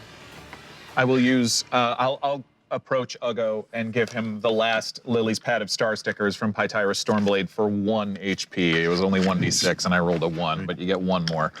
I'll also roll down. I'll come down there and I'll do Cure Wounds on him if we have time to do that for not an initiative. Yeah, you can do that. Yeah. So I only you have the spell slots I here. have 1 second-level spell slot left, so it'll be 2d8. Everyone, when we need to go. 4. I'm bringing come with back. Yes, of course. Yes, but remember he sent off his soldiers at the end of the at the start. So 10. we need to move. 10. They come. They will come. How much was it? Do you hear it? You have been lied to, Grogolo. You brought magic as well. I only referred to the same friends you had. We will discuss this when we are safe. And I punch him square in the nose. And I hoist him over my shoulder. Let's go! Let's go. Right. All right. And as you guys start to move, you start to hear a rumble. Boom, boom, boom, boom, boom, boom, boom, boom, boom. And you start to actually feel the ground start to move and shake a little bit. Can we tell the direction? It's back behind you. From the base camp? Down, no, that would be in front of you. So you would be heading that way past base camp to get Back to there. yeah. This is where the mountain kind of comes down. And it is that direction that is coming out. Everybody roll perception checks. Advantages. Civ, you have advantage from TK41. Bahima, you have advantage from Aegis 13. Thank you, And it TK. is countered by which space? James, you have advantage from Confusing Wookiee, countered by Grim Faded. Uggo, you have advantage from Z-Man 9018. And Lily, you have advantage from Fectus, countered by Kaibuk. Oh, Kaibok. A 9. 23. I got a 20. Dirty 20. 23. 8 plus something. All right, those of you above 20, it is abundantly clear that there is a noise emanating from the bottom of the mountain, not the bottom of the mountain, but the down below you as the mountain cascades down. And you hear this low rumble, heavy footfalls, the clanking of armor. It's fast and the sound is growing in intensity. And then with your over 20 perception rolls, you can look out and see down the side of the mountain, there is hundreds of Orcish troops moving at you very fast. A horde of orcs, on some of them on wargs, moving at a terrifying pace, hundreds of them, weapons in hand, rushing up the mountainside at you. You start to feel the ground move underneath you, and the sheer number of them is just making the ground rumble. Are they going to overtake us, or do we It think seems we- like they're gaining, they're coming this direction exactly on. I mean, there's just, you're looking out and seeing a sea of an army is coming up the mountain at you, and they're coming fast. Okay. So what would you like to do? I have something that can allow us to hide. I've got a steed that can move. It's an basically the size of a horse. So it's just you, right? Well, Probably. you have your steed too. It takes me 10 minutes to cast it. I mean, It is happening right now. It is you gotta coming. run. All right, You gotta parasol of excellent distraction from Scully is my homegirl. You receive a small hand parasol. Spend your action to open it, and a series of large skyrockets shoot up and distract the enemy. All of us within 10 feet. I would wait till we were all together. May then take the hide action for free immediately. Okay. I mean, so yeah, I want to Ooh. distract and hide us. How much, can you just give us a general Hide? amount of time before they get to us? I mean, it's going to be mere minutes. I mean, they're coming up the mountain. And they're faster than us land speed because some of them have warp. They will beat us back to Deltothune. You can start to run, but not all of you run fast. Right. And they're coming at a very fast pace. They are charging. It's Braveheart. It's Helm's Deep. That's what's happening. There is an army charging up the mountain right now. Okay. Is there a source of water? River, lake, whatever. The closest source of water would be all the way back at Quite a ways Deltothune, where the waterfall was. And is there any cave in this facade on the side of the mountain? No, there's no inlet or cave. There's these kind of little gullies, but it's a the sheer cliff? mountain face. Yeah. Yeah, but it's the high cliff. It's not down. It's up. Oh, it's going up? the side of the mountain. Yeah, we're against the cliff face. So there's nothing to jump down. You hear this rumble is coming. All right, as soon as if we're running or if No, we're hiding. We have to hide. We could get a little ways away so that we're not right. Yeah, I would like get run off the this road. way and then. Yes. Okay. Get off the Away road from and this get some cover. So you guys are kind of coming this direction down a little lower elevation? Yeah. and Away find- from the carnage. Yes. All right, you're moving at a brisk pace or a stealthy pace? Well, one, Stealthy. I'm going to slit the throat of the orc that's in front of me. Okay. Two, I'm going to grab Uggo if you let me and stuff him into the bag of holding so it doesn't slow you down. That might. I'm gonna suffocate in there. He's got a minute. Okay. Guys, we gotta go. And then three, grabbing. Well, you can grab Lily actually. Yeah. And then we'll be able to run faster. Put Lily in the Her saddle. lands- Didn't you take that off? He did. Yes, did I take did. the saddle Right. off. Yeah. Yes. Yeah. But he could just carry her. Yeah, he could This- just carry her. Just carry. Yeah. All right, you're no longer carrying Uggo, so you're carrying Lily. All of you are running. Yes. Until we get a little ways away and then hiding. All right, just roll me some athletics checks. Civ, Dear you God. have advantage from Elusive Treat. Fahima, you have advantage from Tabs 925, but it was countered by Meep. Meep made me do it. James, you have advantage from Confusing Wookiee. Uggo, you have advantage from Drew from IT. And Lily, you have advantage from Infectious, but that was countered by Queso Gato. No. Does she have to make checks if I'm carrying her? Oh, no, that's true. Right. She does not have to make the check. You don't have to So make a check. hold on to that. Nat Oh, okay. Hold on to that disadvantage. I nat 20. Nat 20. All right. Uggo, you are moving over land and brush with alacrity, even though you are very badly injured, not idea. feeling well. Used it. You know, your legs Don't are have another strained. You've been an ape, but now you're back in this bruised and battered body, but still moving with an incredible amount of speed and skill through the countryside. What else did you guys roll? I rolled an 11. 7. 19. Okay. Dice hate me. Hate me.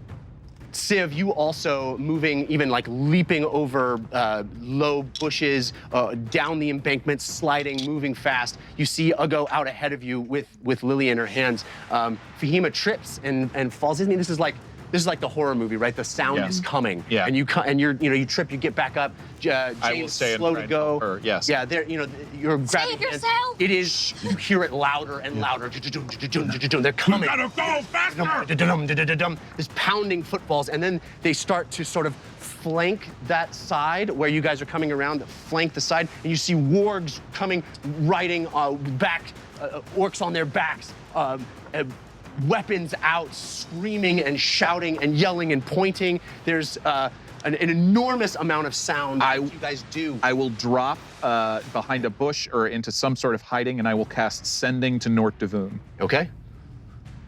Civ, Yes. we may want to kill him. Who? Oh, just leave him in the bag then. Who cares? 2 things. I have the horn, and I can make 2 people invisible. Make yourself invisible, and I'm going to continue running. And me. Yeah, and same. Cannon out of commission.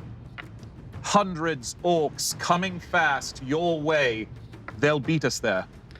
And you, even as you're sort of on one knee, picking yourself up, looking back at Fahima, who's just turned herself invisible, where she was laying down, where you were about to help her up, you stand there, you think that that effervescent message rises off of you as you're used to, as you stand to your feet, and it goes out, and then you hear in your head, a moment later, look to your left, and you see them.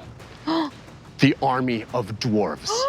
They're coming. They're on the backs of goats and rams and wild boar. They are armored. It's got armor glinting in the moonlight, it is basically night at this point. And they are riding. There's a huge army of them coming from behind, from the direction of Daltothum, past where you guys came from, and headed directly for the Orcish army that's flanking you right now. The message continues in your head, and it says, "You didn't think we'd let you go unwatched, did ya?"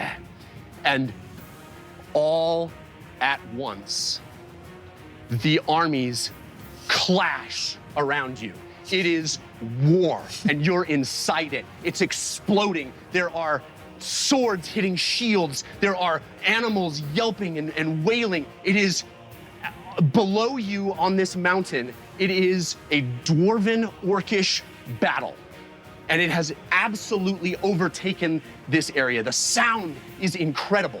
It's basically, it's hard to see even because it's such a cacophony of movement and forms slamming into one another. There are, the sound is what is so impactful because you hear screams and yells, grunts and groans, hacking and slashing. It is every war movie you've ever seen playing out below you. You see small dwarves on the back of these creatures, and you see out ahead of them Nort Gaboon on the back of an armored bear, a brown bear riding on the back of it, and that bear reaches up and does mighty swipes, knocking orcs hither and yon. And as this war is happening, it's encroaching and it sort of swallows you up, all of you.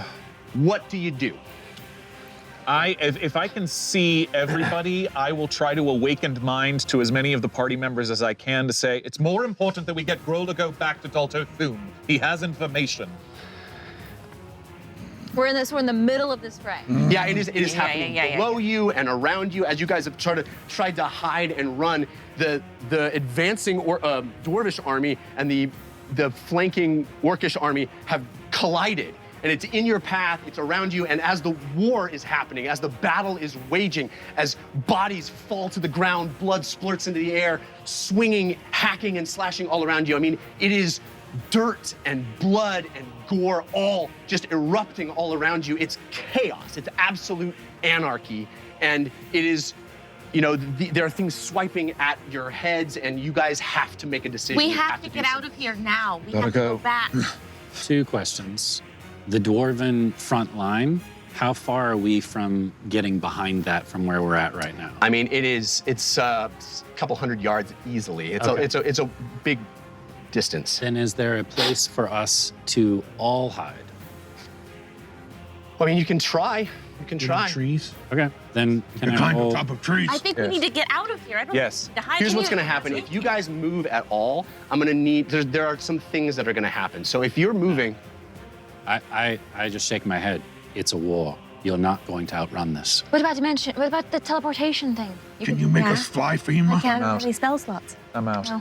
I'm looking around for a place for us to hide. okay. Civ, as you do that, I need you to roll a dexterity saving throw Can we- for me as literally an orcish axe swings by your head as it clashes with another dwarf in front of you. I mean, you guys are ducking and running, hiding between as those wars happening all around you. So roll me a dexterity saving we could throw. find a You have place with- advantage from the brush of tie. If we could find a place where 18. Fahima could get 10 minutes, we could put up the hut and we Right. could seek cover. That's- So you dodge as this axe cuts the air. You hear it right by your head, and you're still looking, trying to find some place to hide. Give me somewhere. Come on. Fahima, what are you doing? I would like to assist in the investigation to find somewhere to hide because I agree I can cast Leoman's tiny hut. Okay, roll me a strength saving throw, please, as someone bashes into you. Can a I help body her with hitting that? You as it trying to not knock you over. My strength saving throw? Yeah. Can I assist her with that at all? You're gonna have your own problems. Fahima has advantage from ages 13 that was countered by Grim Fated. Look at these dice! Look at them! Look at them! It's just math. No, it's a natural one! Ah! All right. Fahima, you're knocked prone, and you take 7 points of bludgeoning damage. Oh my god. She stays invisible though, right? Yes, but she's just I'm not invisible. She never cast it. I didn't cast it. Oh, I thought you did cast it. No. Okay. Well, you get knocked. And it's this animal bumps into you, bashes you. You get knocked prone, and you're down in the dirt. Your nose starts bleeding. James, what have you been doing? I've been trying to look for a place to where we can at least get a few minutes to put up the hut. All right. As you sort of have been looking, you lose sight of your companions. Roll me an intelligence saving throw, please. Okay. That has advantage from confusing Wookiee. Okay. Why? Great. Thank you, confusing Wookiee. Great. Come on. Yeah. That's a 19. Is that successful? Yeah, 'Cause I can add 2 more if need be. Okay, no, that's fine. 19's Okay. good. So you do spot your compatriots, and you're locating them. But even as the war is erupting all around you, you're trying to find some place. You're saying to hide is what you're looking for? I want to find a place where we can get like a bit of cover, a bit of hiding to get Fahima 10 minutes to put up the hut. I mean, there is a bit. There's kind of a rocky inlet where the majority of the fighting isn't happening. And with your 19 intelligence saving throw, you kind of feel like maybe that could be a place, but you've got to get to your friends, and everybody seems to be scattered. And there are vroom, vroom, vroom, vroom, running between you. You're ducking. There's things being thrown and body parts flying. You see an arm hit the ground and skid with a bloody smear. Uggo, what are you doing? I'm protecting Lily as best I can. Okay. And trying. Roll me a Constitution saving throw then, please. Okay. That would be advantage from Funky GMAC Man. Thank you, Funky GMAC Man.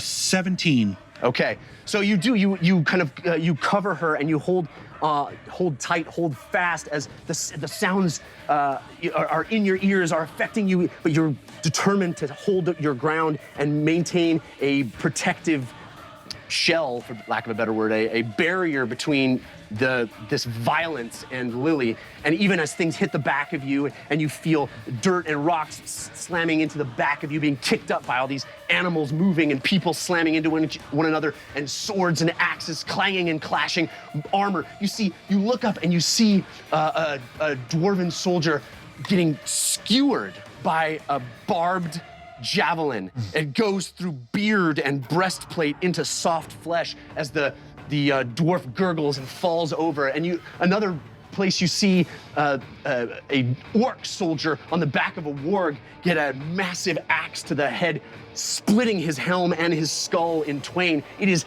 carnage all around you. Lily, you are being protected currently by Uggo, but what are you doing? Can I see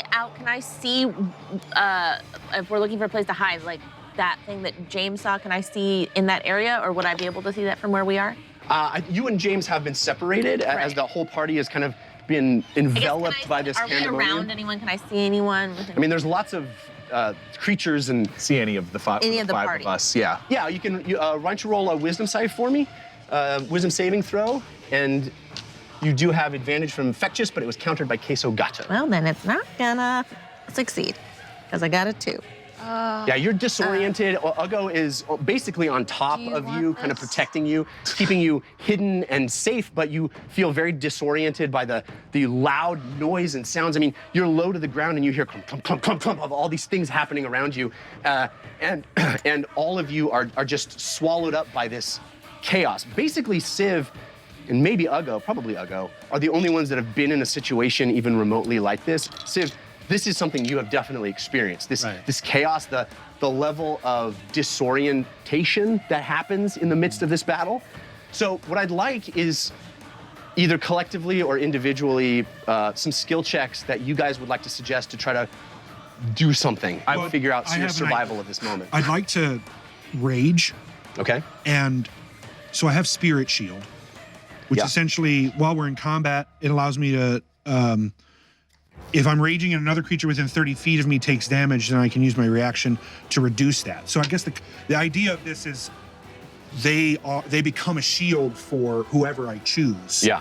I would like to basically summon these ancestors to help us in battle. Okay. And I'm going to try to indicate to them that we're trying to move through battle, and I'm doing my best to keep my loved ones safe. Okay. So and then I'll be screaming out in rage, Sam!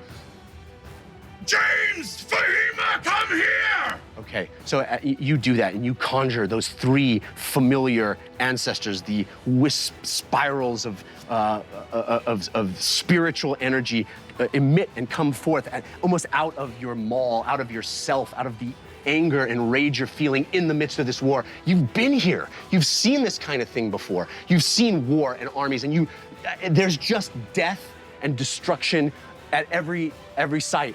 But your ancestors, all 3 of them stand, one, that human barbarian, that orcish woman, wise, knowing eyes, and then that enormous Orog, that huge creature, quiet, stoic, standing there, and they start moving spectrally through the battlefield and almost like guiding a pathway.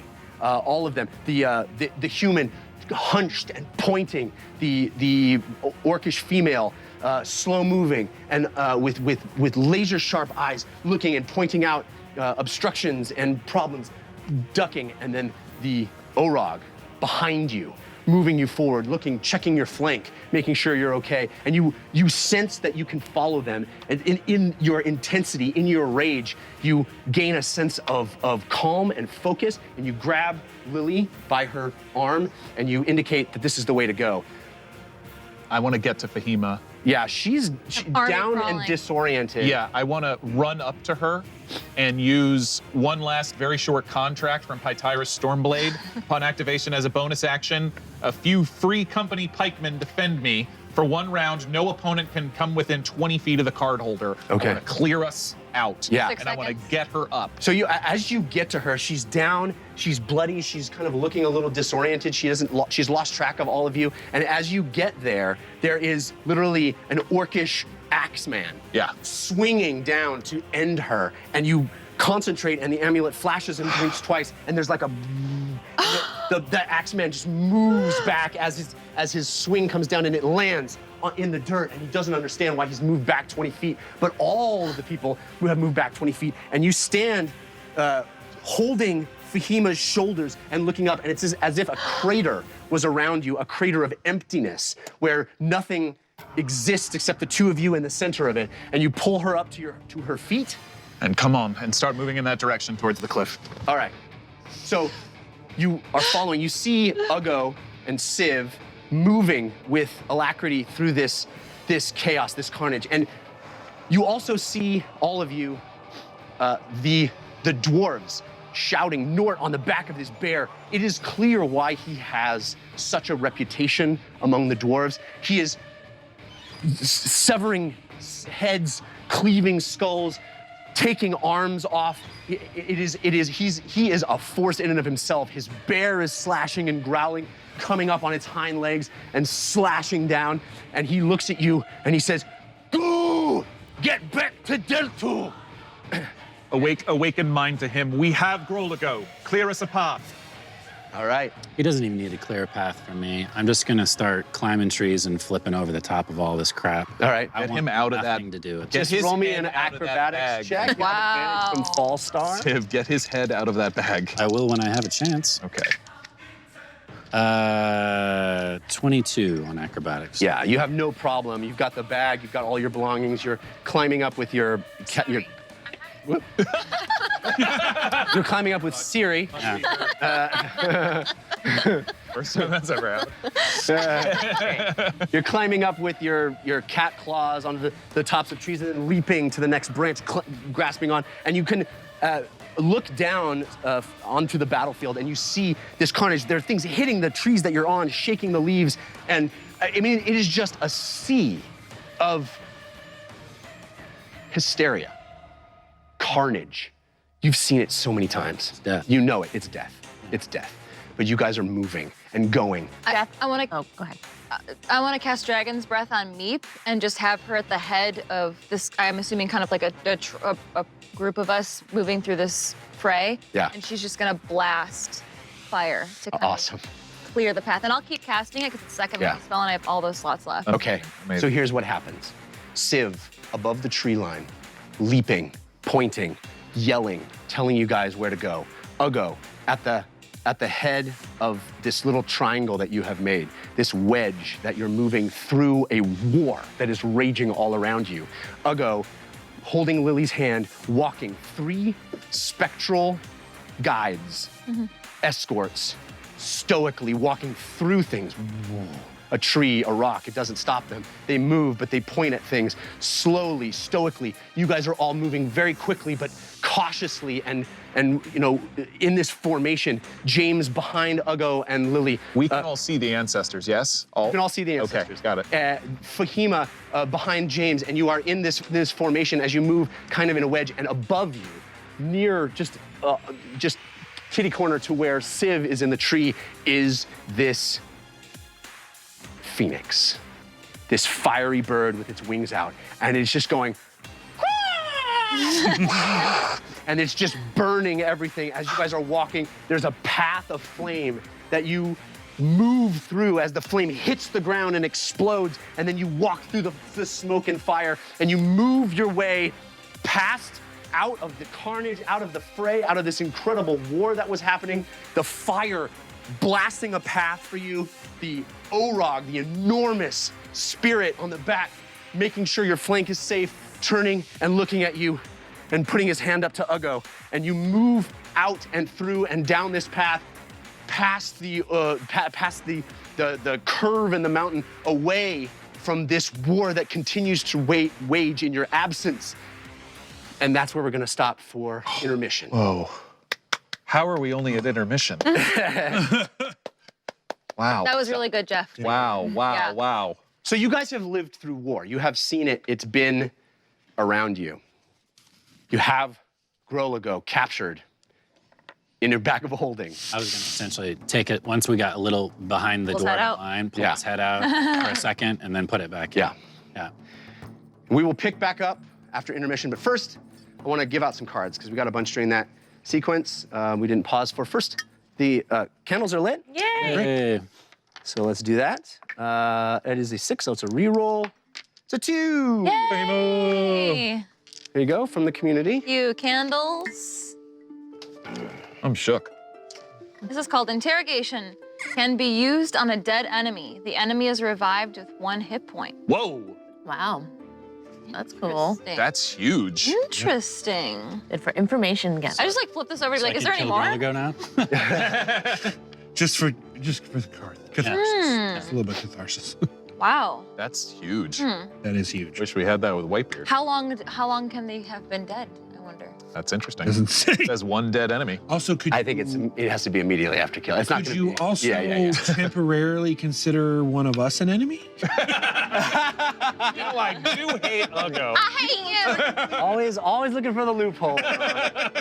Would be Ron Ogden. Hey. All right, so Civ, you have some cards, right? Yeah, 2. Who they from? They are from Amoshan and Ashjor. Amoshan and Astor. Awesome. Hema? These are, I'm assuming, all twins in? No. I give them a dagger. How many times has Civ given someone a dagger? Where does he keep these daggers? You check your coat, you find a dagger. I am Civ, after all. Anytime you stand directly next to an enemy during the next combat, the dagger attacks on its own for 1d4 plus 1 points of damage. Nice. Roll a d20. 1 through 5 accidentally sticks to you. 6 through 20, it pierces your adjacent enemy. Remember that you can always give away a dagger. Nice. Respite. Respite. Respite. Respite. I like fighting again. Yeah. Hey, I'll use it that way. Now you're gonna have a card that is reading. Sure. During combat, you may use your turn to call out respite and receive what amounts to a short rest to regain HP with your hit dice. Why is everybody getting these cards but me? You've caught your breath now. Get in there and kick some booty. That's it. All right. Here's one for James. Fahima, you have one from Drew from IT and one from Funky G Mac Man. What was the second one? Funky G Mac Funky G Man. Mac Man. G-Mac. Funky G Mac Man. Gave me one earlier.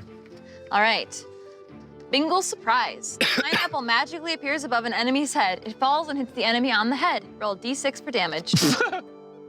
Leroy Brown. You're bad. Badder than old King Kong and meaner than a junkyard dog. Just be careful around jealous married men. Get a +3 to an intimidation check. Nice.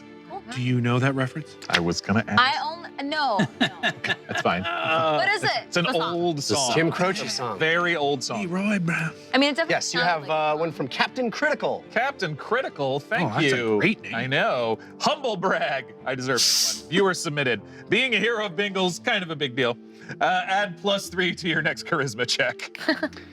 You have 4 more from Twinsen, Twins in. Ooh. one from the Wookiee King, and one from Lord Helm Smasher. Also like that name. Lord Helm Smasher. Yeah, I'm sensing a theme. And And Lily, yours are from Amoshan and Funky G Mac Man. Awesome. Thank you, Amoshan. All right. Twins. All right, so. All right, so first one from Twins in. Ceiling Tar Pit. As a bonus action, a tar pit forms above your nearest enemy. They are now drenched in tar, having their movement and giving their attack disadvantage for 1 round. Clutch slapstick, bro. When an ally that you can see fails a stealth check, you may expend this card to immediately shove them to the floor. They land in something gross, mud, spilled food, etc., and they gain the effects of pass without a trace. What? +10 while they remain filthy. Wow. Love that card. That's cool. Where is that banging coming from? You hear a large bang that sounds like a trash can. In some magical way, you know what attacks are incoming. Use at the top of a round to add +3 to your AC for that round of combat. Nice. And finally from Twinsen, waiting for my moment. You're just marking time to your big moment. Save that rolling muscle for the big lift. You may take up to a -5 penalty on a D20 roll. Must announce it before rolling. However, use however much you took as a penalty as a bonus in the same type of roll in the future. So take a -5 to get a +5 later. Wookiee King, life is pain. The next time you take damage, the attacker takes that much damage as well. Nice. And finally from Lord Helm Smasher, Splitter Skull. When a creature attacks but misses you in melee range, you may use your reaction to perform an attack of opportunity, even if they don't move. Ooh. Cool. Lily, you have... Yep. I already told you. Amazon, newest, latest, best. The amulet suddenly spits out a newer, later, better version of the weapon of the card holder's choosing. Can be another player's weapon. Nice. The NLB weapon is +2 to hit and damage, but just like NLB, it doesn't last long and disappears after 1 use. That's a little dig to me in my previous shows. I appreciate it. And then I got, oh yeah, from Funky G-Mac Man. I know. If within 30 feet of a prone enemy, you can use your action to launch yourself in the air and land on them with a flying elbow drop. You take 1d8 plus strength modification damage automatically, and you end up next to them. Then snap into a Slim Jim and heal 1d6. I think it was supposed to be, oh yeah! Who's ready? And then it's probably confused. Jeff will explain it. I guess I jumped the You gun on that. preempted the flavor text. There's a Macho Man card. All right, thank you so much, everybody, for that incredible amount of support. We also have some balloons. I want to thank Davion the Paladin, KR Forget 93, Changebox, Angel Devilson, Half-Blood Phoenix Fire, Squishy Tofu, and of course, thank you so much for those balloons. Araban's gonna take care of you while we take a little break. We'll be back on the flip side. See you soon. Oof. Thank you.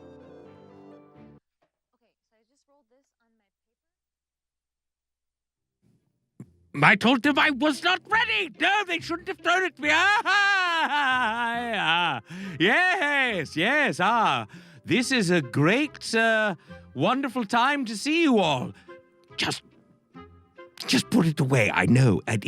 I know it stinks. Throw it out. All right, wonderful. Fear not, Watchers. I mean, look, total normal intermission, right? As though nothing outstanding has happened. No stress, no nothing. Just a regular, normal afternoon, wherever you are, and I am. I don't know.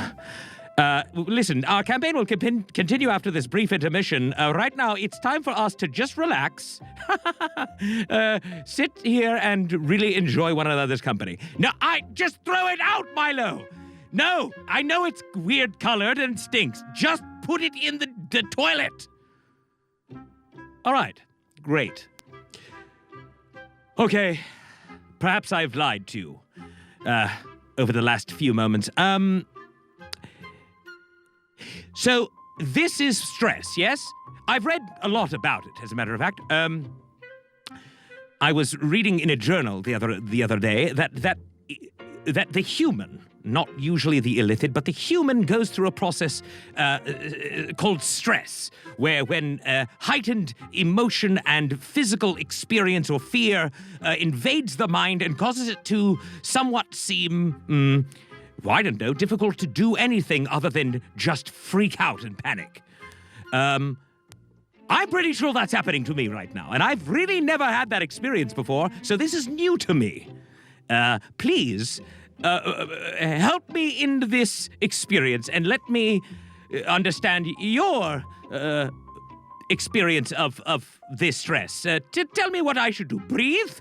Oh, Angel Devil saying I should breathe. Here we go. 1, 2, 3. How does the breathing part work? Just normal breaths in and out? Lie down. Well, I cannot do that now. First half was bananas. Lord Grain, what the hell do you think I'm talking about? Yes, that's exactly why. Xanax and a double shot. Well, I'm not really sure I can do any of those. Perhaps, smoke and a pancake. Does that work? What exactly would that entail, smoke and a pancake? Deep, slow breathing. Ah, Dream Blaze, thank you. Okay, here we go. I'm going to try that here. A deep and slow breath. Should I do it through the usual canal? I mean, I really only have the one, so I should just do it through that, yes? All right. Deathwind saying yes. Here we go. I'm going to do a breath in slowly and a breath out. I hope you will all join me.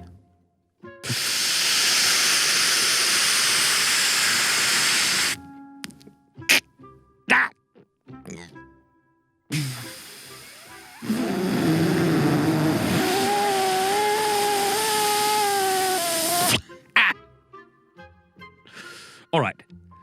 If that's supposed to help, I'm pretty sure it doesn't work for Lilithids. I feel absolutely, there's a lightheadedness. I don't know if that's a term you use as humans. There is a increased level of fear, and my heart, although I do have a number of them, the rightmost one is pumping at a unbearable rate. Don't breathe loud. You woke up my dog. Pastepot, I do apologize about that. All right, Nancy Reagan is pissed right now. Is there a reason that would be the case, Shogun? Too deep breathing. Oh, you don't want to go too deep. Oh, I get it, all right. Lord Araban could be a strain name, else while I will assume you're speaking of something I do not know what of. You have to breathe through your mind's eye. Don't listen to these primates, Mr. Listos. All right? Mr. Listos, are you an illithid? Or what type of being are you? You are? Ah, wonderful. Well, another one in my company. Perhaps you could help me then. What do I do when trying to, I don't know, relax? I have anxiety, so I know how to cope with it. Oh, Dreamblaze, no, this isn't anxiety. No, this is pure panic. I am having what I would like to call a complete meltdown. Oh, you listen to relax. Ooh, what is this whiskey that you speak of, Pastepot? Juice a brain and coat yourself in the juice. Oh, well, that's easy. Would that work no matter what brain it is? I.e., could I just grab one of the folks here that is working on the show? Perhaps one of the camera people. Anyone will do? Ereban hugs someone and it will go away. How about Hash Milo 2020? Jedi Prince, if I were able to take my pulse right now, I'm pretty sure it would be at an all-time high, based mainly on what you just said. No, Milo will not be running for office in 2020 or any other year for that matter. He's an idiot, all right? He doesn't know anything. He quite literally cannot speak a language. I don't know what it would be, but I'm telling you, it's going to be very high. Paladin D20, no! That hashtag must stop. Please do not do that. I do not need that stress right now, as my stress is highly out of control. Lord A, you're funny. Hopefully not funny-looking, illusory wizard. Take an ice bath. Hard to panic when your body starts going into shock. PD Blanche. Are you a doctor? Everyone else, please be quiet. I want to know. PD Blanche, are you a trained professional doctor? Oh, not interested. Oh, you aren't or you are? Dr. Sparks, can I lie? No, you cannot lie, PD Blanche. I can read your brain. I can read your mind. So you're not. So if I were to put myself into cold water right now, ice cold, let's say, there's a very good possibility that I would die. Yes? Not a good idea. I'm a trained nurse. You should listen to him. Really? Will that work, Lair? All right, I'll do it. Milo, please prepare an ice bath for me. Ice! No, not dice. Ice! Milo, you idiot! Laughing can reduce stress as well, says Sturmrunner. All right. Well, can someone tell a joke that would make anything funny for me right now? Do you understand what my stress is coming from? Would you like me to tell you? Sashimi ban. Very funny, Cogwheel. Is that the first time you've told that joke? Because it might be your last.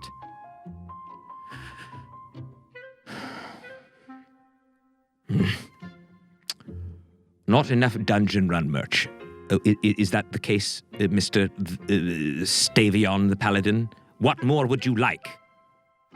Take Milo out for a walk. Walking my dog helps me my stress. Hey, Pastepot, that may be some of the best advice I've heard all evening, perhaps the entire show, perhaps for the entire time I've been on this show. That sounds good. I might even laugh at that. No. So Milo's dies and came back so many times. Is he a lich? No, he's a minion. Asked Stuart. Minions can't die, technically. Yes, they can.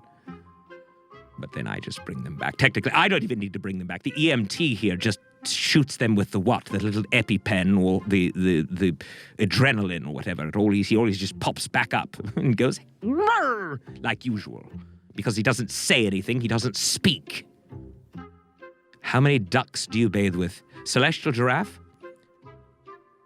What is your IQ? It's a very important question. I'm not joking. I would love a stuffed baby Ereban. Higher than yours, damned duck games. Well, that must be very high, which means I would like to see you here as soon as possible. As a matter of fact, if you could make it down here in, I wouldn't say the next 5 minutes, I would love to meet with you.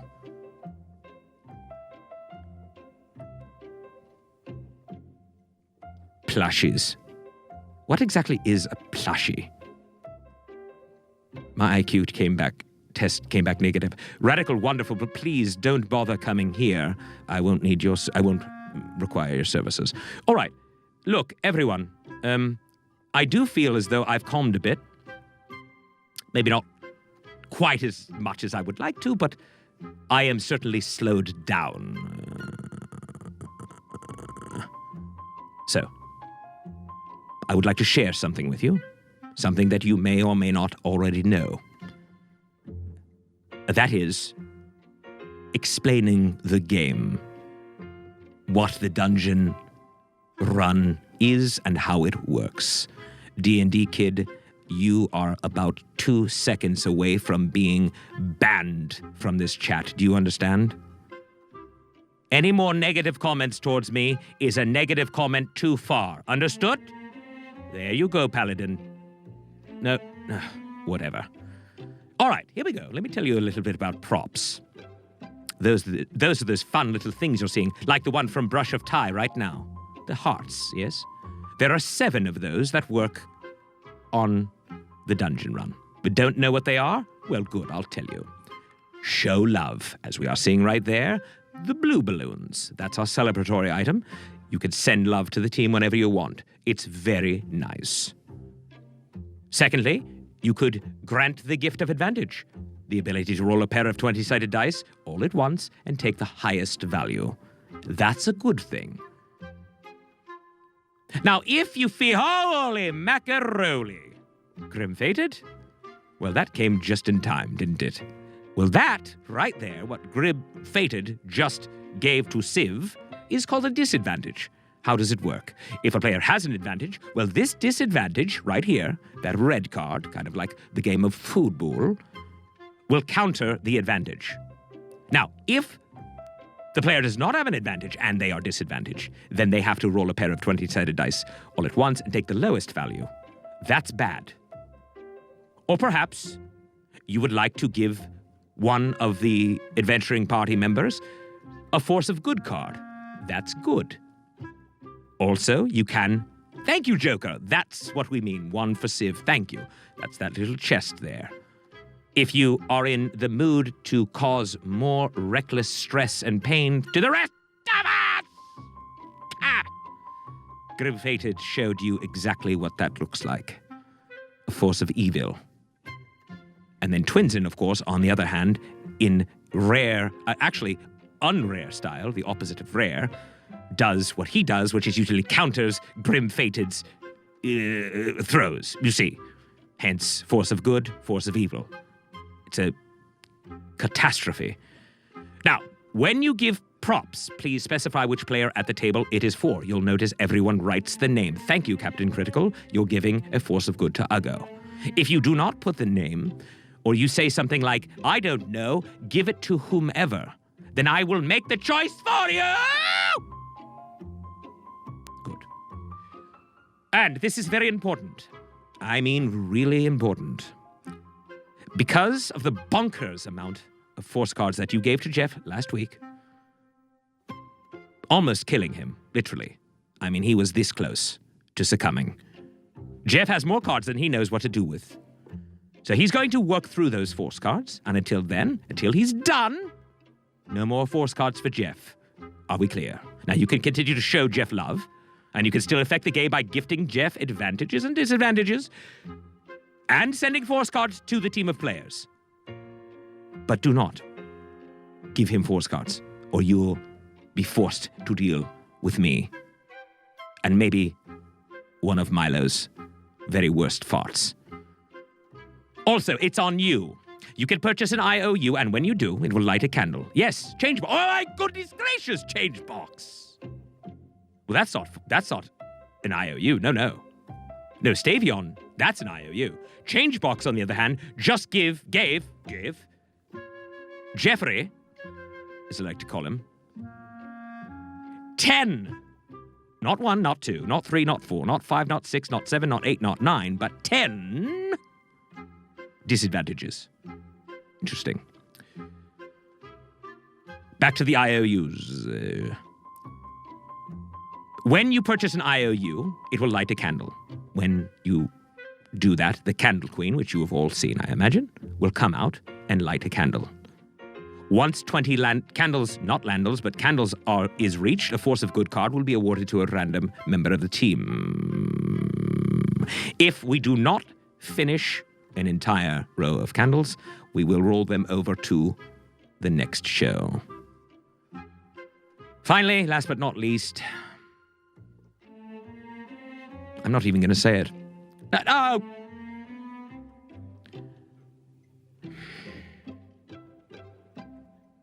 I just squirted.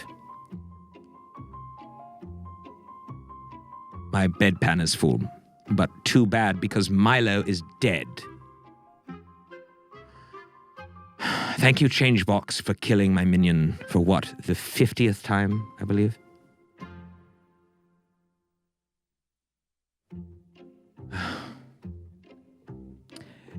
Mr. EMT, yes, please resurrect him. Yes, now, please. My bedpan is full! Resurrect him so that I can get a new one, please. Milo. Yes, great. Milo, please change it at your earliest convenience. The bedpan. Get a fresh one, please. Yes. Yes, Can I not ever have to do this again? Producers? Can we just simply remove Milo's ball? You are doing Milo no services here. Nor are you doing me any services. Nor are you doing anyone any services. By leaving this catastrophic, I didn't even know the word, catastrophic item in this game. It should be removed. It is dangerous, quite literally.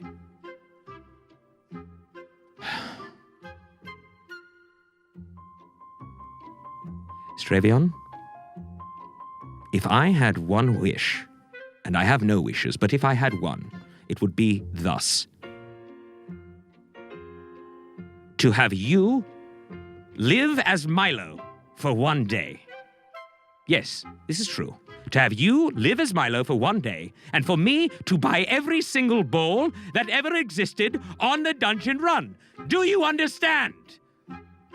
If you don't think that is funny, then you understand very clearly what I'm trying to say. If you think that's hilarious, please come on down. I would love to have you.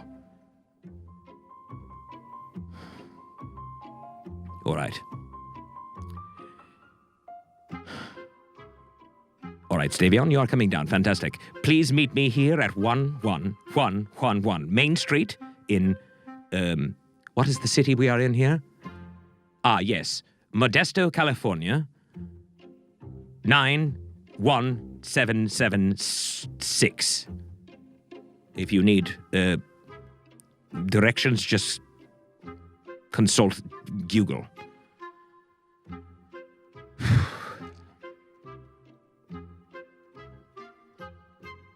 I made a force of evil around Milo's bowl. It has a great effect. Scully, I'd love to see it. Lord Era Blunt smoked Milo's bowl. Snebu Gator, I hope that is family-friendly, what you just said, or what you just made me say live on this show, right now, in front of these 500 billion people. What are you doing, Grim-Fated? What are you doing? Answer for yourself. This is not fair. This is not fair. This is dangerous. Actually, that's not as bad as Milo's bowl, but that's bad. Very bad. Very bad, Grim-Fated. Very, very bad. You know, there is a very good possibility someone in this party dies tonight. You know? You know this? Is everyone clear on that? You say... Well, it's not that I'm surprised, it's that I'm...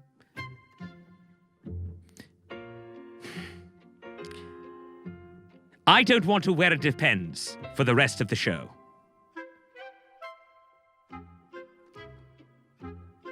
And that's what you're doing to me. I'm done. You know what? I'm done here. All right, fine. Let me say the following. I would like to thank you all, those of you who have shared tonight's show. If you haven't already, please share it, because this might be the last show you will ever see. I mean, not really, but maybe. So, share it with everyone. Tell them all to come. Tell them all to watch. Tell them this is the greatest show on planet Earth, because it is, of course. And remember, I'll be joining you in your social conversations around the game. So now, it's time to rejoin this crazy adventure.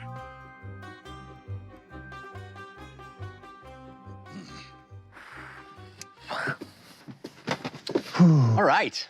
Yay. Thank you, Lord Araban. Wow, wow, wow. Sounds stressful out there. Yeah. Well, it's stressful when Araban's telling people it's the last one. I know. What? All right. He quit at the beginning of the show, too, remember? So, we have our adventurers fled a war between orcs and dwarves, a massive battle between armies that was raging quite literally on the side of a mountain. The battalion of Nort Gaboon and his dwarven forces swooping in to head off the orcs as they rushed our heroes, who have Groligo, the forward camp commander of the orcs, in their possession. And as they left the theater of battle and marched with spiritual companions, a fiery phoenix burning the ground ahead of them, and escaped with Civ leaping from treetop to treetop, they finally made their way out of the danger zone. And there is some respite to this Good use of that word. to this insanity. And as you do that, you said you wanted to pull Groligo out of the bag of holding. Once we get like a safe distance away, a ways away, I'm gonna go back to Uggo and say, Uggo, do you mind carrying him again? No, yeah, I'll carry him. All right. And I'm going to pull him out of the bag, and then You hear him. He lands with a thump out of this bag of holding. does he still have all of his stuff on him? Yeah. You didn't let's disarm him. Can I strip all the stuff off of him that I can take off? Yeah, that would be his axe and his barbed javelins, Right. arsenal, his shield, those things. Does he have any written items? No, he does not. He does Okay. not have any written items, no. How many barbed javelins does he have? I mean, there's a few. I'll just leave them in the bag of holding, and then you can have them later whenever you want. Well, Do you want them now? yes. All right, then I'll just take out the javelins and hand him the javelin with the sheath that came with it. 4 or 5. How far are we from the gates of Dalto Thum now? Well, you have to go quite a ways. It was a little bit, of a walk, of a hike to get to where you are now. So it'll probably take you another hour, and night has fallen. I mean, it is dark. The stars in the sky are brilliant and bright, and you see them. Excuse me, I have the hiccups. You see the moon hanging. It is bright and full. Well, not completely full, but it is illuminating this area in moonlight. And so, it is quite dark, and you still hear the sounds of war raging behind you, screams and shouts, and the clanging of metal on metal and metal on bone. And so, that is still echoing through the night. How is It everyone has doing? become- How is everyone? Not great. We need to keep moving. Yes. Uggo, how are you? Body feel bad. Yeah, you look terrible. Mind feel worse. Okay. All right. Lily, is there anything you can do? Yes. Let me just see how much I can do. So I will do Cure Wounds on Uggo at level 1, so it's just 1d8 plus 4. And Fahima, I've got 6. I've got a healing potion you can have. I have I healing can do it on potions. her as well. Oh, okay. Yeah, good. I'll do Cure Wounds on you as well Okay. for Thank you. 1d8. Ooh, that's better. So you get 10. Oh, thank you. My other arm right. unbreaks. I mean, Yeah. Ah, Ooh. that's very unsettling. I'll do it on Uggo one more time just because he looks pretty bad. Uggo, you did so well out there. And that Another 8. that ape thing. Well done, two of you. That was incredible. So scary. I feel kind of embarrassed. Why? When you turned me into ape, it was easier to think. That's Sometimes when you're in a more primal state, it's Apes don't have, baggage or things you're from their so past. much more It's charismatic. a simple life. You all are man. very good liars, and I thank you for that. But did it feel good? Yes, felt great. It was very impressive. I think Was- that'll were come in you- handy down the line. Well done, everyone. It was very big. I was going to take the tree and hit him with the tree. Wow. Oh, Something for next time. Yeah. Seb, where did you go? What? Where you ran off and Oh, if I didn't know any better, I thought you were running away. well, yes, I wanted them to think that. Oh, good job. I just, I used the amulet and I snuck around behind them all. Yeah, Wow. you slit that orc's throat very good. Yes, thank you. Okay. I was hiding. Blood went everywhere. It was very good. I missed that part. So Groligo is in a heap on the ground. Looks like. yeah, I figured we were still moving. Oh, you're still moving. Yeah, Okay. All walking right, you back. picked him up. You've got him as Yeah. a sack of potatoes on your. Yeah. Okay. I'm on, I'm Jeff, it might usually- surprise the others, but I'm actually trying to be very nice. Like I'm trying to make sure he's not hurt when I'm carrying him. Okay. So I'm usually on high alert when I'm scouting and trying to cut a path for them. Yeah. I think at this point, Civ's on the point of a mental breakdown, his level of paranoia, having gone through that again, Yeah. he's twitching. Yeah. He's that, if there's a twig that snaps, a ways away, Is this something he's trying to hide from the rest of the group? or- oh yeah, Okay. yeah. All I mean, normally he would kill it with alcohol, Right. but I'm out, so Right. I'm just Yeah. twitching. And you're out ahead of everybody, not really with the team? Yes. I'm scouting. Yeah. Okay. I mean, I still have dark vision and I can still Yeah. see and hear and everything. I'm just saying, like, any little sound, let alone the big sounds of battle Yeah. cries and what have you, I think he's just Yeah. On edge. twitching. Yeah. Yeah. Okay. Yeah, James certainly isn't used to what we just went through, so I mean, yeah, he's pretty Yeah. shook up. And Fahima, I mean, you also were knocked to the ground, bloodied, nearly trampled by things. If it weren't for James saving you, who knows what would have happened with that axe coming down on you. I mean, this is an intense moment that you guys have all lived through. But where you are now is eerily calm. You still hear those awful sounds echoing behind you. But as you continue walking, Uggo holding this giant orc, heavier than you would imagine, because he's just laden down with metal. Is it all over his body, just the Yeah. front side of him? Is it like up and down his legs? It's up and down his legs. I'll be it's looking up his at it. spine. It's sort of in his skull. If you took his helm off, it's sort of in his skull. His head shaved. They torture him. Is there any sign of Ertenfurt's seal on the tungsten? Does it I look? mean, you can do an investigation check. I mean, I'll probably wait until Yeah. we get there. There's no overt thing that you could notice just by glancing at it. And I don't have dark vision anymore, so probably. Oh yeah, not so really you doing probably great. need to have your. I mean, Yeah. it is a moonlit night, Right. So you're not in complete darkness, No. but you were probably less comfortable and certainly less aware than Civ and the others that have dark vision. It reminds me that there's no doubt anymore that Ertenfurt is at least partially responsible for what's going on. Yes. Owe him one. Yes. How Yes, far? I've got some plans for Mr. Grolago once we have a rest and once we're back. I want to know what he knows of Braca. Same. How far are we from? Braca lie. You probably have about an hour of brisk hike back. Can I push them? Faster? Yeah. Yeah. If you'd like. I mean, if they are amenable to it. Okay. What do you mean Braca lied? Braca lied to them. What do you mean? About what? He said this war about me, Okay. war not about me. Are Braca and Grolago still on differing sides? I mean, Grolago was Ukdun, Braca is Thorn, yes? Yes, Braca make deal. Right. Braca, I did not tell you this. What is the nature of Braca's power, his magic? Divine. I think. Okay. I'm not sure. I have suspicions. Okay. Why did you not tell us?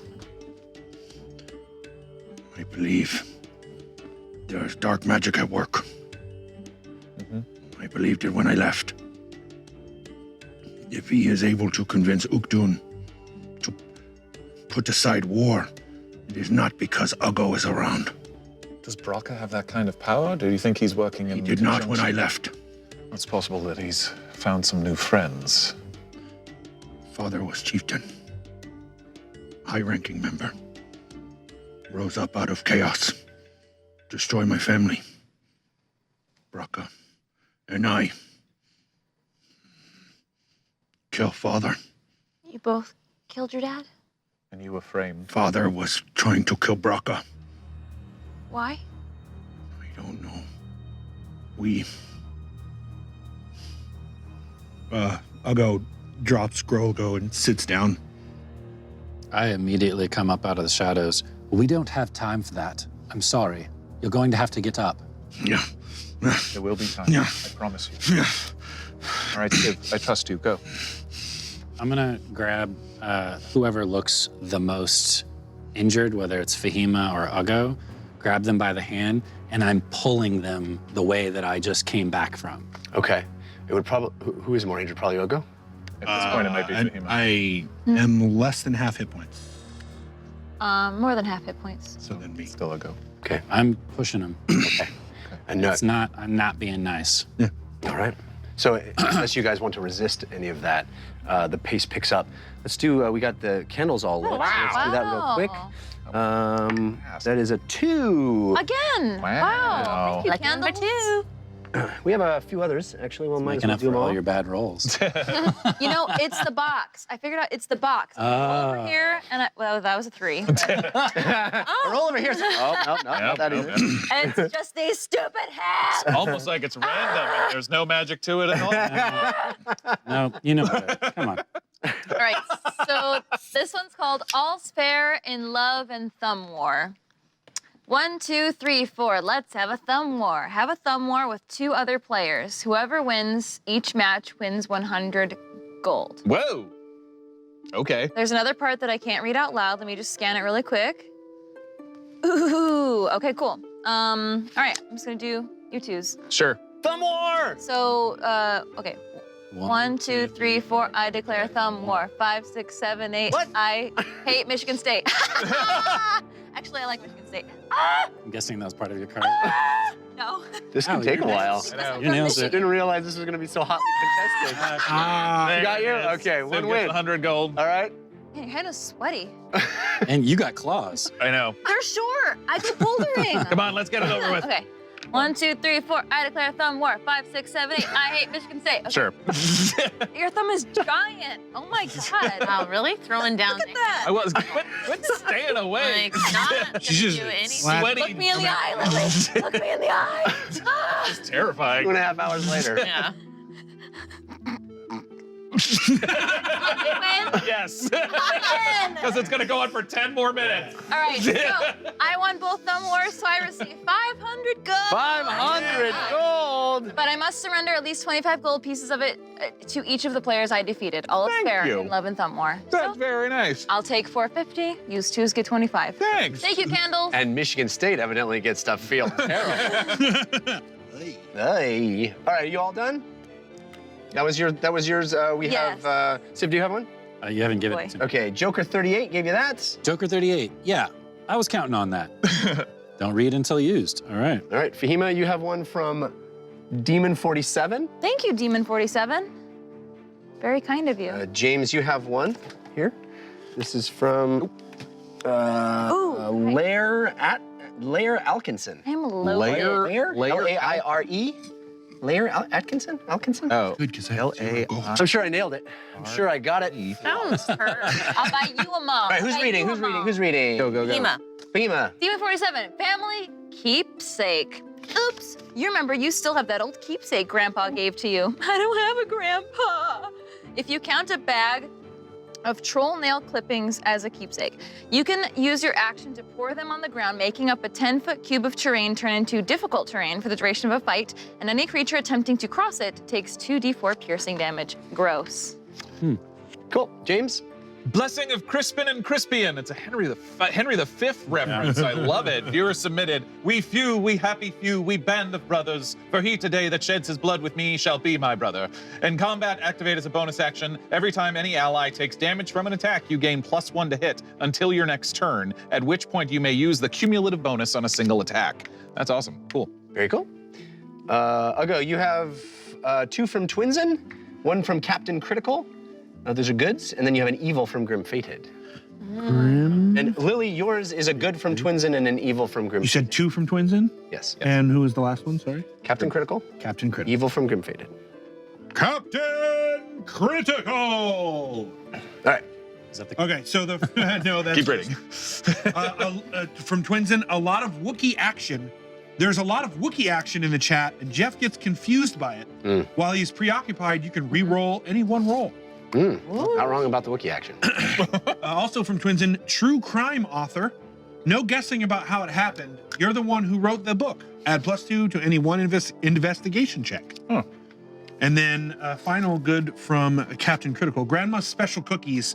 You receive a giant oatmeal chocolate chip cookie. So good. It said so good, but so good. And the oatmeal is good for you. That's not how that works. Eating the cookie as a bonus action gives 1d6 +4 healing, may be gifted to another player within 5 feet. Nice. Must be conscious to eat. And finally, the Force of Evil from Grim Fated. Losing streak. Bad just seems to get worse. You just can't catch a break. Your attack, spell attack rolls are at -1. Every time you successfully hit, they get another -1. Effect continues until you miss 2 consecutive attacks. Whoa. Wow. That Huh. sucks. Yikes. And you have I use Grim-Fated. you already told me. I already told you. Okay, I have Etham's firecracker from Twinsen. Oh. Young Ethan from Marsh slipped you a firecracker as a thanks for not getting him in trouble with his mother. If thrown, it will explode, and every NPC within 60 feet diameter of the sound is distracted, giving everyone on the team a +2 to their stealth roll. Don't trust that Oh. kid. Nah. Yeah.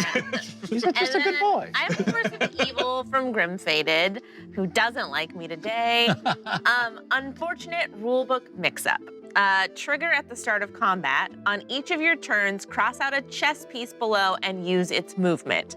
I don't have to read all of them, but it's like Whoa. pawn, 1 orthogonal move up 5 feet, knight move in an L shape of 15 feet toward and forward and up to 10 feet. Yeah, it's all that. Okay, Whoa. that's all Wow. I won't read them all, You're- but That's so Ron Weasley. yeah, so I'm Queen is just regular move. All right, and I'll read a force of good and a force of evil from me. These are from last week. Force of good from Grim-Fated and a force of evil from Twinsen. The force of evil is Marvel Zombie from way back. Just Nice. M. Marbles roll from the back of the battle, tripping one character. The rearmost character is tripped prone and takes 2 damage. Okay. And then I have a force of good, the Kanata Crusher.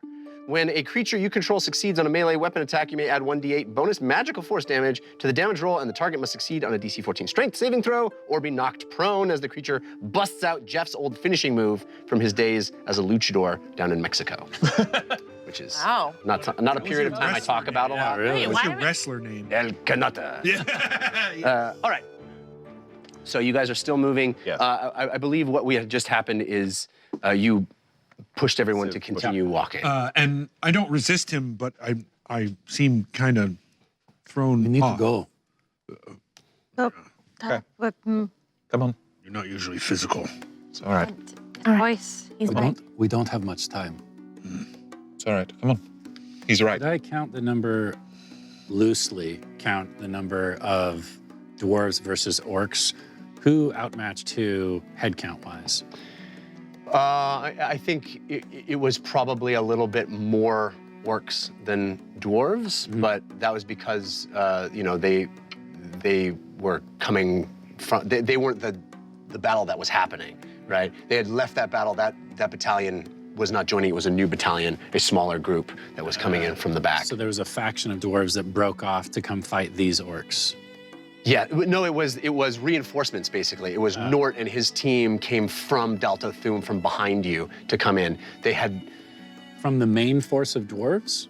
no. So there was a battle happening. That battle was sort of ending, and the orcs were coming up the mountain from it, Right. and that dwarvish army was recovering and not really participating in this fight. And then reinforcements from Dalto Thum came because they had been, as indicated to James, had been kind of Second scouting squad. you. Yeah. Yeah, got it. Got it. Yeah, so then I'd say, if there are any more orcs, they could surround the dwarves. Or perhaps cut us off before we get back. You notice I am like, Yeah, it's clear. one eye is bigger than the other eye, and I am shaking. You sound not like Civ. I'm sorry. It is, Yes. we need to go. Agreed. Come on. And while I'm saying that, I'm grabbing him and pulling him. All right. You do not have to grab. I understand your need. So you guys move a little quicker, a little faster. Uggo, kind of moving at a I'll trot. actually move fast as I can. Yes, gentlemen, you are the 2 fastest, so please don't leave us behind. Hello. Yes. Hi. All right, well, they seem to be talking to each other up there. All right, we're, moving at a fast as we can pace behind them. What I'll do is once I get Uggo up and going and pick up the pace, then I'll come back behind them. And if I have to pick Lily up or if I have to continue to push them, I will. Okay. Yeah, I mean, you see Civ moving in erratic ways. He's coming up and moving and pushing Uggo forward and coming around. Each of you really witnesses a behavior pattern in him that you haven't really seen before. There's an urgency. He's such a cool cat normally, such a understated, and now it is the opposite of that. There's an agitation and an urgency that you haven't seen before. So you're moving quickly, and there's probably not even much time for discussion. So you move back up the mountain, up the mountain, up the mountain as you pass through, you're kind of sticking to the road at this point because it seems the most direct route to Dalto. And this is back through, you pass that massive waterfall as you finally get back to the gates on that narrow bridge. You are funneled through, and you see there the bronze gates where Nort and his team were. There's now just a skeleton crew there, just a couple of dwarves looking at you, and they motion for you to enter, and the bronze gates they're just barely open, and you guys slip through, and then the guards replace in front, looking, scanning, waiting for signs of the army's retreat or return. We should take Grolago straight to the king, yes? Dondo. Yes, Dondo should come with. No, go to Dondo. Okay. Fine, but the king is going to want to know, but yes. Yes. So we should go through Dondo because he is our... Yes. Go-between. Liaison, Correct. yes, good. Yeah. All right. So there are very strange looks as you move through, and you enter, you remember that huge archway, that entryway, that anteroom that you move through, and there are lots of dwarven soldiers in there, and a couple flank you and look, and they see an orc carrying an orc, but they know that you are on orders of the king. Go ahead. The cannon, I'll turn to them. The cannon is no more. We destroyed it. Return to the king. Yes. Yes, we're gonna go find Dondo first, and then... Yeah. So as you move down, you don't even get all the way down the ramp as you see the white robes of Dondo Corrigano walking up to you, his white beard gleaming, that golden ankh-looking thing on his chest, and he says, "You're back safe. Hello. I'm glad to see you." We need information. What's that? This is Grolago. Grolago. He's he's the lead commander of one of the tribe of Orcs. He knows about commanders of Follow me. orc armies. Return to my chambers. So you follow him as he again kind of indicates to the guards that he's got this, and they defer to him, and he kind of sweeps his robes around and rushes as you all follow down around that familiar way down through. Slip away while they're going down to Dondo's. Sure. Do you want to see him? Yeah. Do you want to roll stealth? I would like to roll stealth. Okay. You have advantage from Z-Man 9018, but it was countered by Grim Fated. I'm looking for him. Same as well. Dang it. Roll perception. Do I have advantage? You do, from Funky G Macman. Thank you, Yeah. Funky G MacMan. Also, Okay. Uggo, you have advantage from Changebox. What'd you get, Civ? 19. Whoa. I got a 19, but then I'm going to add Sparkle in the Twice Blinking Eye from Kaibuck. This is one I do not read aloud. Write the name of a watcher on this card. Whenever that watcher gives you advantage, make a mark on this card. I picked TK421. He's given me 2 things. It's going to allow me to add a 2 to this roll. right. I'm beating his 19. I got a 21. Okay, so both of you notice Civ slip away. I will You want to get him? call out. Yes, good. I'll call out telepathically. Sivrak, wait. Can I talk back? I can't talk No, back. you can't talk back. Just wait for me. All right, I'll wait 30 seconds. I come up. Are you all right? No, That wasn't the first time. I assume you've I gone. need booze. Okay. I need something to keep me calm. Okay. I am not feeling good None right now. None of us are, but I'm sure that affected you. I am remembering all of the people that I have killed before, and I can see their faces, and I do not want to think about it anymore. I'm just looking around. If there's like a dwarf walking down with a flagon of ale or wine, I am going to snatch it out of his hand and start chugging it. I'm sorry, and I'll hand him like 2 gold. Sorry. It's been a long day. I'm very sorry. I was drinking, eh? I know, I'm so sorry. Here you are. Yeah. Listen. But also look around at these people. We did good today. So please, don't go be alone. I understand the need to numb. But come be with us, okay? I just shake my head and I lower it, and you just see me totally deflate. All right, I put my arm around you and I start leading you back to Dondo's. All right. So the two of you make it. By the time you get back to the group, Dondo has already brought you in, and the two of you come and peek through the door, and you see the assembled team there, and you walk through. Uggo has set down Grapple on the ground, and Dondo has already retrieved his silver sword and is pressing it into the ground as you walk in. As you guys open the door, you see... I may have something that's a little more effective if you give me an hour. All right. If I you'd need like a to do short it your way, rest. we can. I'm sorry? Why don't we If try you'd like this to do it your first? way, we can. James, why don't we try this first? Okay, we All can. right, fine. Whichever you prefer. I'm trying to be of assistance. No, I No, appreciate. if he's telling the truth. I mean, he gets to resist. He could resist my spell as well, but he can evade with Stone of Truth. But if I cast Suggestion and tell him to tell us everything he knows, there's no lying. There's no even talking around it. Whatever you'd like to do. Give us an hour. We need a moment. Okay? Sure you don't want to try that first?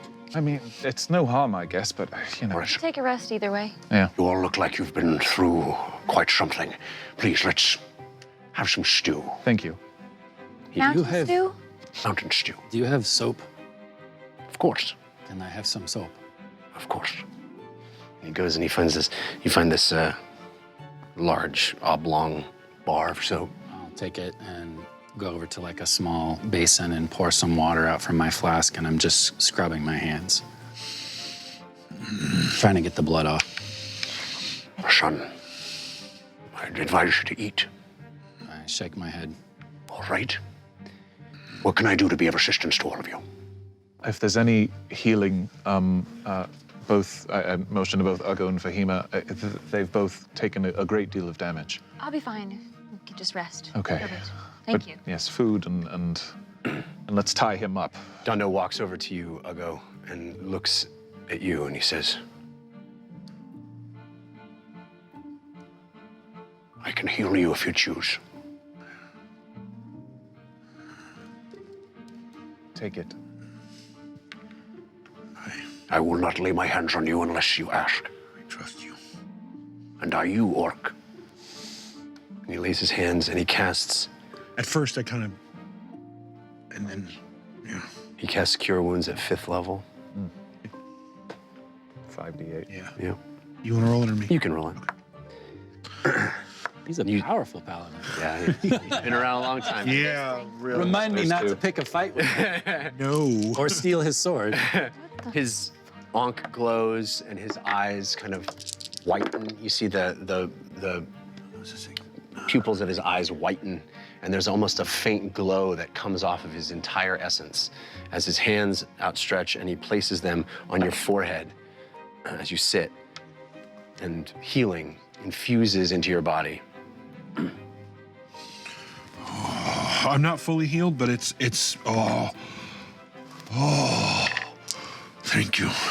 It is my pleasure. Now, what would you like to do? He casts a spell, right? Yeah. Okay.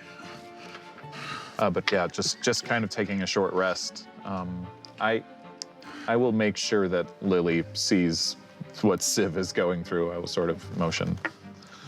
But yeah, I think he just needs a minute. probably. I think Civ appreciates time to process and solace. Yeah.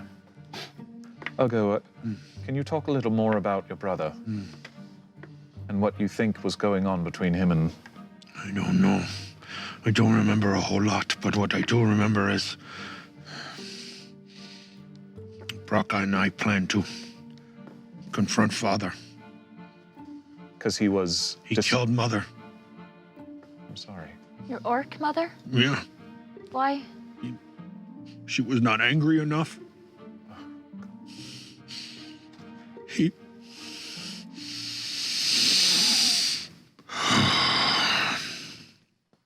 So Braca and I decide to kill him. I get up and leave. Okay. I can't listen to that. You hear the door. I won't, like, go somewhere else. So Yeah, you're just standing I'll outside. yeah. Kunjamagath.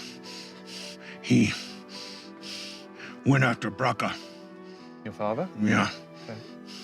Ignored me. Coward. I know as he was about to kill Braca, I smashed the back of his skull. And he did not wake up. So you saved your brother. And as I lay there, realizing what I have done, Braca stabbed me in my liver. What? I saved Braca and he turned on me. It was he who convinced me that father had given into something darker, more than rage. He was very powerful all of a sudden. I do not recall. After that, all I remember is rage and So do you think what happened with your human father? ancestor. Do you think what happened with your father was a lie? That's something that Baraka made you see? I don't know. I was very confused. I am very confused. Okay. Uggo. It's very hard to talk about those things sometimes. Especially when they've been bouncing around in our head for years, not saying them out loud. He hit her so many times. I know. In front of you? So sorry. Did your guardians manifest after this incident? It was the first time I seen him. When Braca stabbed me. I don't even remember much. I was fever dream. And when I came to, I was in cage. And when Mama had me in cage, I had hurt people. I am tired of this. I am tired of all the hatred. I hate Orc. I don't hate Orc. I hate Uggo. I don't hate anyone specifically, and that's what makes you Did special, when I Uggo. first met Dondo, I want to put hammer through face. Yes, but look at now how you are with him. That was 24 hours ago. Oh. Uggo, you show great maturity, Great wisdom. and you are an example to many of how to accept and to learn and to adapt. We could all be so lucky to have that. If I am example of goodness, this world is a very dark and scary place. You're an example of how people can change to be good. You're fighting years and years of being taught things that weren't right, that weren't true. I idolize Braca. He taught me many things. Most of my wisdom came from Braca. He taught me to see where most would overlook. And that was the last you saw him? After he tried to kill you? Yes, And you think since then he's claimed power of some sort? would be vacuum. Right. Thing about Thorn Orcs is no strong leaders for a long time. Right. Strongest and angriest lead. Got it. Junka Magath was strongest leader I knew. Why don't we take a break from talking about it? Where's Civ? I think he's outside. I'll go check on him. Tell him I know what he feel. Okay. Unfortunately, I think we all do now. I've never seen anything like that in my life. That was, I can't imagine that being my life. So, both you and Civ, I'm speechless. You know many things, James. I am both happy and sad that you now know war. Huh. Maybe easier to understand. Books only get you so far. Same with war. True. I'll slip out the front door and just peek out and see if Civ's out there. So you move away from everyone sort of sitting there and open the front door, and you see Civ leaning against the stone facade inside this cavern underground. There's this protruding stone facade, and Civ leans there, head down.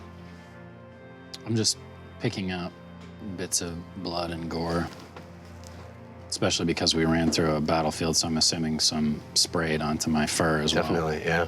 And your claws, it's caked on your claws, and your fur is matted with it. You stabbed and slashed throats, and all the way up your forearm, there's matted blood, and you're flaking it off as it dried when you walked back. I know. All right. Well, what I was going to say to you is I know you're not all right, and I'll be all right. so I know I'm not going to ask that. Yes, I don't think either of you are all right quite yet, but I think you will be. I just needed some time and a little bit of booze, and then I can put it away for a while. Okay. Did you do that? Yes, Okay. I think so. It's possibly something we should unpack at a different time. I don't think you want to do that. Okay. Feels like something to talk about. I Maybe love not you- right now. I love you too much to do that to you. Well, that's not how it works. You can't just put things down deep inside and then pretend they're not going to come back up again later. Because I promise you, one day I'm probably going to make you real mad, and then it's going to come up and it's going to be way worse. You're not there, Jessica. It's never going to happen if you do that. Just so you know. Just so you know. Okay, I'll never say it again. I don't think you could ever do that in a million years. No, I hope not, but people are complicated. It's true. Anyway, I know you sometimes process your feelings alone, and I didn't want to interrupt your time. I just wanted to check in. I couldn't listen to him talk about murdering people. It's not that I don't care about Uggo. He's my friend, and I mean a lot. But he means a lot to me. It's just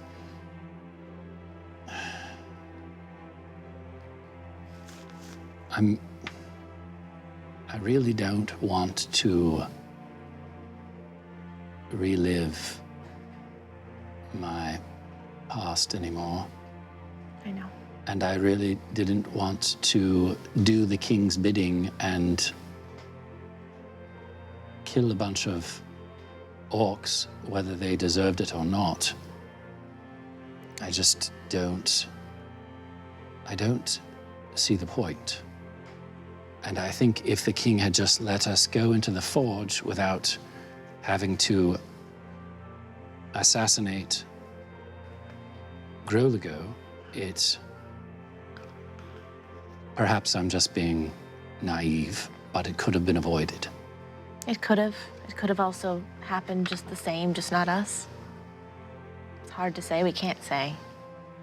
Because it's already happened. I want to believe we're doing the right thing. Me too. I hope that we are. And I'm trusting in you and Fahima and James to see us all through this. Uggo and I will be your instruments, but I don't know if he and I can see clearly between good and evil anymore. It just feels like a wash of hatred. I think you see more clearly than you know. I think your instincts are helpful to us. I think they help guide us in these situations, and I think we've known you long enough at this point where we can maybe read them when you can't. And I'm sorry if we ever put you in positions as a group, make you feel pressured to do things that you don't want to do. That's not what I want. I don't think that's what anyone wants. Well, I don't enjoy killing other people just because someone tells me to. Yes, me either. I've done that, and it doesn't ever end up being a good thing for me. So I was hoping to avoid it, but it seems as though our destiny is to be an instrument of chaos, an implement of destruction. I just hope that the destruction that we wrought upon this world will fix it in the long run and not endure and grow into something far worse. Does that make sense? Yes, I guess what I would say to you is I don't have war experience. I grew up on a vacation island. But there comes a time at night in a bar where people are buying other people drinks and they don't need them anymore and you have to cut them off. And it's not fun. You're the bad guy. It doesn't feel good. But you have to do it because it's for their own good, even though they don't see it. And I feel like if I can make a bar analogy right now, it fits here. And we're the ones who have to cut this off. We're last call. I really hope you're right. Me too. But I promise you, the last call is not fun. Yes, Uggo. I spoke to you briefly before we left about hate. You said you follow path. While he's talking, I'm gonna take Meep over to the corner. I'm gonna have a chat with Meep too when this is done. Okay. What are you asking, Uggo? How do you know what is right and wrong? You listen. To who? Your heart. That scares me. I understand. My heart tells me wrong things many times. I don't think that's true, Uggo. I think your head tells you things that are wrong. I think your heart knows the truth, and you must listen. I get them confused. You follow a path of the Candle Queen, yes? I do.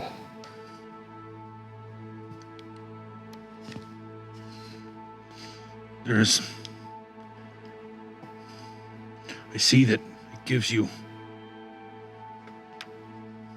calm in storm.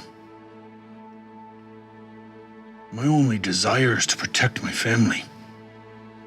And I find that when I am in the heat of rage and battle, I cannot do that. And I fail. I'm tired of failing. My ancestors served me well, and I serve them as best I can. But it is not enough.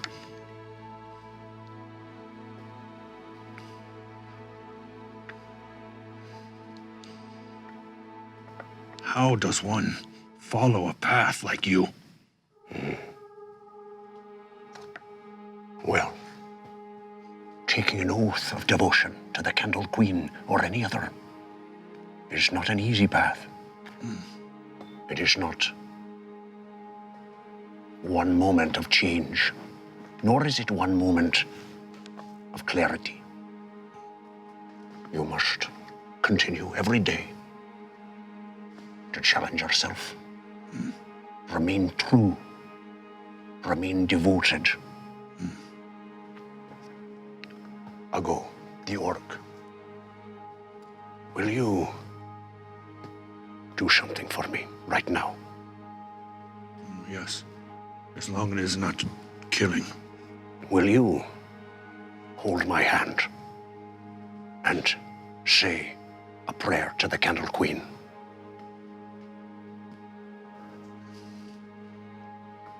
Yes.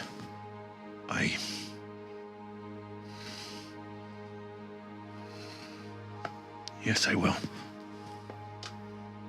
Amanda, could you come out here? Oh. What? What is Oh happening? my God, the IRL Candle Queen. Sprung it on her. Here she comes. Could you go over to Uggo and pick up his die? Uggo the Orc, I'd like you to surrender this moment to the Candle Queen. Uggo is torn. You can see, I'm sure can, not hiding it. It's clearly a torn moment for Uggo. Relinquish control, Uggo. Give it to the oath. Give it to the goddess. I will give. And Uggo says it almost like he doesn't realize what he's saying. He says, I will give this moment over to Amanda. Can you roll his die? roll it in his there. What is it? 10. What is your religion modifier? 5. +1. The Candle Queen is allowing the decision to be yours, Uggo. She does not take sides.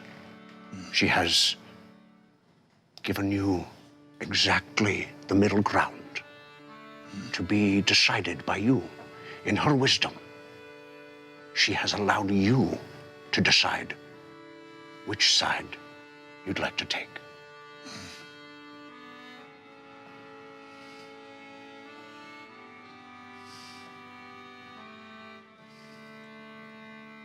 Family. I think it's just. Are you inside? I'm not. They're still outside. Thank you, Amanda. Thank you, Amanda. That was amazing. This feels like very momentous. What do you think? I think you're following the path of an incredible story. And this is the beginning of a new chapter. Brother. I think the truth will set you free. I side on the path of truth. I think this is a wise choice, Uggo, but it is not one that will happen quickly, and it is not one that will happen without sacrifice from you. But I am happy to help you along this journey. This is very strange, and I never, in my 35 years of life, I'm very old, that I would ever call a dwarf friend and mentor. I like it. As if to confirm, candles are lit. Wow. Twice. Oh. So, Wow. Can they both go to Uggo? we'll see. We'll see. Queen. Let the dice decide. That's a re-roll. That's a 3, James. and that's a 2. The 2 ones I guess- gave me. Hey, we Oh, bore witness. Hi, Candle Queen. Indeed. Rains her blessings down upon us. The Flock's special pomade. Viewer submitted. Hey, Slick. That's right. I mean you. You run your fingers through your hair and realize it is covered with some of the Flock's patented pomade. You gain +2 on your next dex check because you're slick, kid. Wow, this one is crazy. I want to point out, usually the candles are cumulative from the community. Yeah. In this instance, Dresden Dark and Changebox each bought the entire set. Wow. Thank you, guys. So, That's Dresden Dark and guys. Changebox. Beautiful. You guys are amazing. This one is called The Fate of Balance, and it is a candle-specific card. Wow. Yeah. On receipt of the card, choose light or darkness. I will choose light in honor of Uggo. When you activate this card, surrender your next d20 roll to the current number of candles matching your choice, lit or unlit, at the moment of the roll. Afterward, the following d20 roll is surrendered to the number of candles opposite your choice. Balance well. Interesting. Wow. Okay. Very cool. All right. So you sit there, feeling a new lightness. There's a lightness in your sensation, in your soul. Like a candle in the dark, a warmth. And you and Dondo start to kind of converse a little bit about what it will take for you to walk this new path and learn some of the teachings and accept an oath and live by that oath. And Dondo explains to you that you will have to choose your oath and craft it for yourself and decide what you care about most. Meanwhile, the two of you. I have a question. What is Groligo doing during all I mean, he's been He's just unconscious. Zero Okay. points, yeah. Just making sure. And time. No, if At he, some like, point, he's woke gonna up wake up. and like Yeah. watched all that happen. I'm assuming. I'm keeping a close eye on it. Yeah, I'm assuming that that's just not something that is being ignored by anybody. I'll walk up to Fahima and Meep sitting in the corner. I'm Unless. trying to have a private chat with me. Oh, okay. I'll leave you I there. mean, it got interrupted by this whole like paladin situation. Yeah. So are you? Oh, okay. Go ahead. Yeah. So I'm gonna. I don't want anybody to hear this conversation with me. Okay. I don't hear anyone. I don't want anyone to hear me talking to my bird. Okay. You can find. I mean, this was a small, I small know. place where there's enough interpersonal things going on that you can Again, probably find a again, he moment. lives in a studio apartment. Go into your James keeps walking over to people. is it- No, okay. How about you guys? No, all right. Yo. Fine. Come here. Come here. Meep. You did great out there. Meep. Keep my voice down, all right? Everything you did was wonderful. Meep. I'm feeling a bit awkward at the moment. Meep. Everyone's talking about how horrible that was. Meep. I feel really bad about it. Traumatized and it's awkward because I loved every second of it. Meep. It was thrilling. Meep. Turning Uggo into a giant ape, casting a fireball. And as you say these things, Meep conjures a little flame and then forms it into those imagery of that moment. That little, like, there's an ape fire, little tiny fire ape smashing something, and you casting a fireball. I don't want them to see your conversation, so that's very beautiful. And it extinguishes the flame. Turning into a bolt of electricity, harming the cannon and even the fray, being in the middle of the fray. When James saved me, the axe was coming toward my head. I knew I had shield to save my head, the amulet by my side, and I'm shaking. It was so thrilling, and I feel like I shouldn't feel this way. Me? Which is why this is between me and you, all right? Me? Yes. You. Yes. Anyone else? I know you can talk to them in their heads. I've seen you do it, so don't. Right. As far as everyone else is concerned, that was horrible. Me. Okay. And I You will. zip your beak? And basically, then I will be hovering around Groligo, waiting for him. Yeah, James is just standing, staring at it. You're waiting for your hour, and then, your hour has passed. Yeah. And so a short rest has been achieved. So what would you like to do, James? Whether I forget the rules. If you're at 0 hit points, I think after an hour you gain a hit point or something like that. Yeah, I think that if is you're true. stable. Either way, you guys can rouse him. Yeah, exactly. So I'll wait till he's roused. Make sure Dondo and Uggo are all within. Yeah. Very strong. But Might be stronger than Looks like he has some sort of new armor on his. yes, about that. It looks like he was tortured. That looks very painful to me. Perhaps. I've never seen its like before. Some people like pain. I pull out the arcane focus, And I'm going to lean in close to Grolago and say,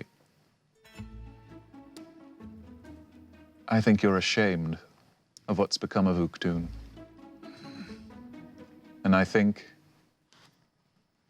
that you're concerned that your partnerships are leading you down the wrong path. So I'm going to suggest that you tell us everything about Fardenal Urtenfurt and where you got all of this and what the plan is for the Orc tribes. That's not good. Do you have any cards in that huge stack of forces good? I probably do. I had advantage from TK421, but it was countered by change box. Hold on. Change box. 15 is what you need. Yeah, no, it's nowhere near that. It's a 9. And I've got a notebook, and I'm going to start writing.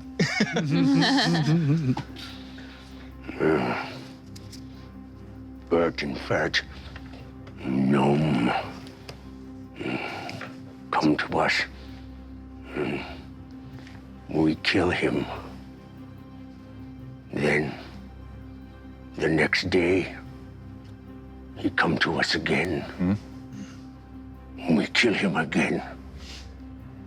Then, he come to us the next day.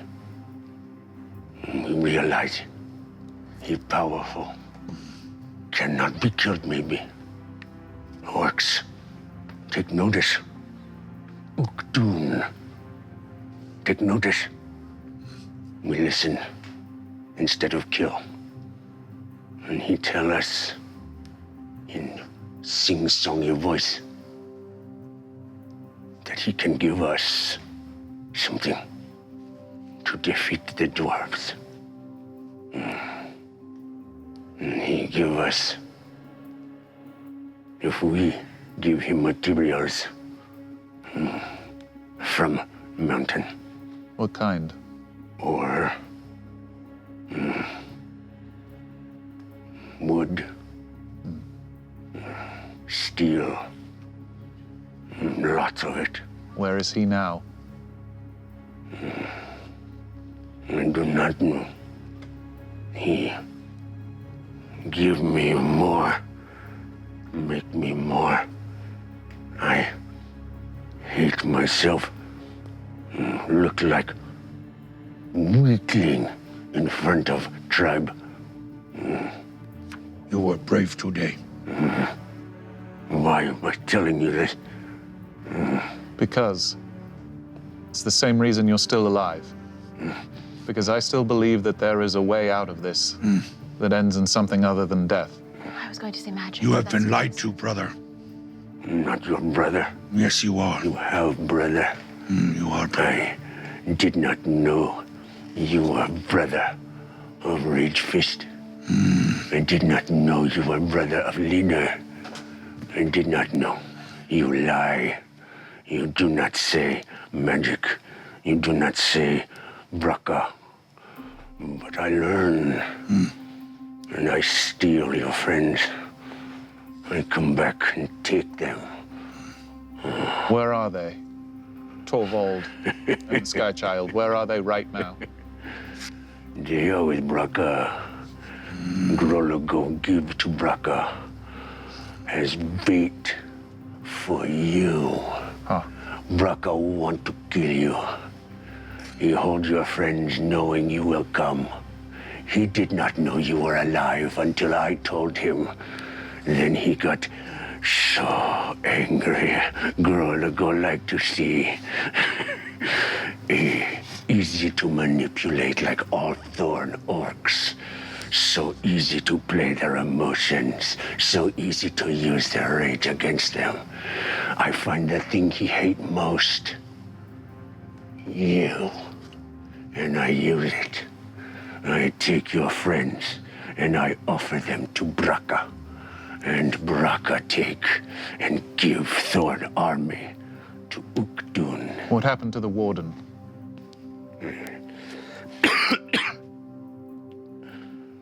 Warden run away, I do not know. Like the Inferno. Is this what I look like to you? No, Does this what I look like when I hate? not even slightly.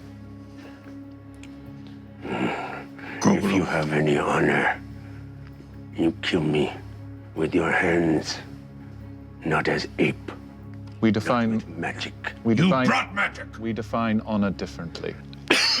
We're going to take you to the king of the dwarves, You and you're going to be kept prisoner, alive. rather die. Well, She would. you don't really get much of a choice now, unfortunately. Do you know? Did they teach that we eat dwarf baby? You ever eat dwarf baby? What are you doing? Right. But I would give given the chance. You are not orc. Ask him about the ashen. You are monster. I hate dwarves. They kill family. Do you know anything of an ashen mage? Mages are filthy. We teach orcs magic to try to fight, but they not use it well. They're filthy. I do not like. I like to kill with my hands and my weapons like a real orc, not like Thorn, ruled by a mage. It's disgusting. We use Thorn for Ukdun advantage. We are the strongest. Always Ukdun, always. Outside. I have a feeling it's probably calmed down in there. Totally. I'll put my hand out, I'll take it. and then I'll peek in the door. And you see this beaten And we're all gathered. orc who's just sort of sitting in the corner with everyone around it. You see me just wailing on him. I will close the door. I think perhaps I was wrong. Grogolo. Just kidding. That's not canon. Question for him. Seeing you like this make me realize things about self. And you're right. I was not honest with you. I did not tell you that I was brother of Braka. That my name is Uggo Ragefist. The Gunjamagath was my father. Because I am shamed of them. Because you are right. Thorn orcs give in to emotion. They rage for no reason. But you are not far. You yell at me about bringing magic, and you brought your own. You wear unnatural things upon your skin. I am better. You are weak. Speaking of armor, do you have any interest in orcish-related things? Yes. Oh my I have a pamphlet I picked up Yes. in case you're interested. Fahima, okay. No, I want to. Wait, baby. I just, Oh, it's the good looking stuff. Yeah, it's good stuff there. Sail never sailed. That is amazing. I've got that from You're gonna love the Oh my God. feathers on the side. We so need This is incredible. Where did you get this? Oh, in Turlish, she's amazing. You should go. really, Can I step out for a second? Definitely not. No. None of that happened. who's on the next door? If you would like, you can roll a sleight of hand check and see if you can slip it into his pack and maybe. Well, I make gold on my commissions, so. Well, maybe he'll. I mean, are you guys Okay. going to let him go free? No. right now. Is he gonna go to Turlish? Oh my god. Terrible. No. Nope. My dice hate me. I'll turn to Domdo. What do you think we should do? Should we send for the king and have him come here, or what do you think? We definitely need another audience with the king, but I fear that if we bring this orc to him, he will kill it. Yes. Yep. Correct. So, if you think this orc deserved death, that is your choice to make. I do not. I do. How many has he killed? Hundreds? There is no tally that evens out, Fahima. I am as guilty as he, if that is your weight. I don't think so. You've killed hundreds mercilessly. You need to understand that for there to be some hope for peace at the end of this, we can't mercilessly murder their leaders. We must seek the higher ground. I disagree. Think of the person you love the most. And imagine them getting shredded to bits by a giant cannonball, or an avalanche falling upon them from a mountain crumbling, falling on children. If that were to happen, I would not be in the place to make that judgment. Civ. I'm outside. Oh. Are you coming outside? She was gonna walk me in, and Yeah. she saw you guys interrogating, and she was like, maybe not, Yeah. and walked me back out. We're standing right up. Yeah, I mean, I'll Go open the door. We, Oh, sorry to interrupt. We need your, We're voting. we need your vote. we're just waiting for things to calm down. They are not, but Okay? we are deciding whether Grogolo lives or die. Oh, gosh. We need your opinion. All right. Fahima, surprisingly, wants him to die. Which is weird, because I am not sure. And of all people, I thought I would want him to die. All right. He is weak and scared. He will not say and will deny, but he is. He's your kill. Huh? His life is yours. I think his life is of the dwarves he's killed. The dwarves will just kill him. Right. And I look over at Dondo, right? The king will kill him if given the opportunity, yes. But if we do not, if we let him free, I'm not saying we let him free. no. I don't think it's up to us to be dispensing of justice here. You're right. It's and the I look king. over at Dondo and I say, no, actually it's not. And I look at Dondo very sternly. What would you do? Worshipper of the Candle Queen? He has a point. Aye. You've put me in a difficult position. Welcome to it. We've been here a while. This creature is responsible for the strife on my people, in part. But I do believe that it is the responsibility of each of us to look for redemption. No, not in genocide. I have taken an oath of redemption, and I believe even the worst of us should not forfeit their lives when there is not immediate reason for it. Maybe he will not be redeemed, but it is not my choice to make. It is his. If we are able to keep him captured without killing him, because I don't think setting him free right now especially is going to do anything. No. I think perhaps the best chance we stand is letting him see that dwarves are good. Is there no justice system in place? Well, he was raised to There is believe. justice, and it will be swift. The dwarves will behead him immediately. It's not fair justice, if that's what you're looking for. Typically, the penalty for murder is not that you can. He's not even going to get a trial, my dear. And the way to end genocide is not to continue it. To turn it around. Don't think it's genocide when you're killing one leader. There is another option, although I don't think you're going to like it. Go ahead. I'm in a strange mood. One of the things they would do to prisoners in Allsvarch so that they could not commit another crime is to remove their hands, You're gonna say that. Oh, I knew that too. cut out their tongue, and pluck out their eyes. I'm not joking. I know you're not. That's Would be just more not- merciful no. just to kill him. He would live, but I he somehow would feel not. that's more cruel than killing someone. That's the justice that you get in Allsvarch. We need to reevaluate the whole justice system. I know Ulsvatch well, and he speaks the truth.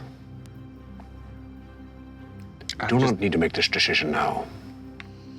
Perhaps we Can we find have him. an audience with the king without bringing him? Yes, we Certainly. satisfied his conditions. We stopped the cannon. And then, as you're sitting there, the door opens again. And you see two young dwarves, one blonde, one redheaded, coming in. Oh, you're back! Jeff, We were hiding out at the pub. as soon as they enter the door, I'll go. He goes to pick him up and go, Ah! Yeah! And then as they set it down, they look over and they see another orc in the. Ah! It's all right. He's bound. Not like me. What did you do? You survived the attack? Destroy the cannon. We did. How are the birds? Oh, we checked on them. They're doing fine. Okay. They truly. The egg? The egg? The egg's fine. We brought them in. They're stabled in the concourse. That's Thank you so much. fantastic news. Thank you. Thank you. Well The done. king gave us a royal escort, and then we went down the back side. Yes, we went around the side where we went, Excellent, yes. underneath the waterfront, Wonderful. and we found them. We found them, and they were just eating away. Great. I pull out 2 of the barbed javelins for you. Very fiendish orc weapons. We're conscientious objectors. Good point. That's fine. You could hang them over the mantle. Sell them. Would you say you now have an interest in orcish related things? Maybe. Those are quite nice. Good craftsmanship, nice weight. Make a good story. Great. I could tell my father. Yeah. I could tell. It's a good story to tell anyone. Indeed. Boys, we were in the middle of something. Oh, sorry. We were just down. We were trying to find Dave for you guys, so you could be reunited. Right. Right, Dave. Yes. Who's Dave? Old friend. Our remember? friend. Yes. No, but okay. But thank you. Thank you so much. Do you mind keeping watch over him while Dondo and the rest of us go and speak with the king? What do we do if he tries to escape? Yes, we are conscientious objectors. Well, you can put him in this, and I'll hand them the bag of holding. Just put him inside. All right. You're giving Seems easy. giving them our bag. No. We're coming back. What else is in here? No. I don't know about that. choice. I must say. I'll take back the bag. All right. We'll do our best. You can trust us. Yes. You know, we are still trained for the army. We can do it, especially with these. Excellent. We won't be gone for long at all. How long about? And suggestion still runs for 8 hours, so Oh wow. he's not doing What? much. So long. Yeah. He's in the corner going. He's telling me. I want to tell these guys about it, too. Go ahead, regale them with everything. You know what? You could tell him a story about your knife. That's fantastic. Yeah. You wanted someone to tell. All right. He's got a list. All right. So it is the dead of night. Yeah. So you guys will take a rest here. Yes, please. Yeah. Take a long rest, go to sleep. Everybody good? So if you want to go to your little hidey hole that you found.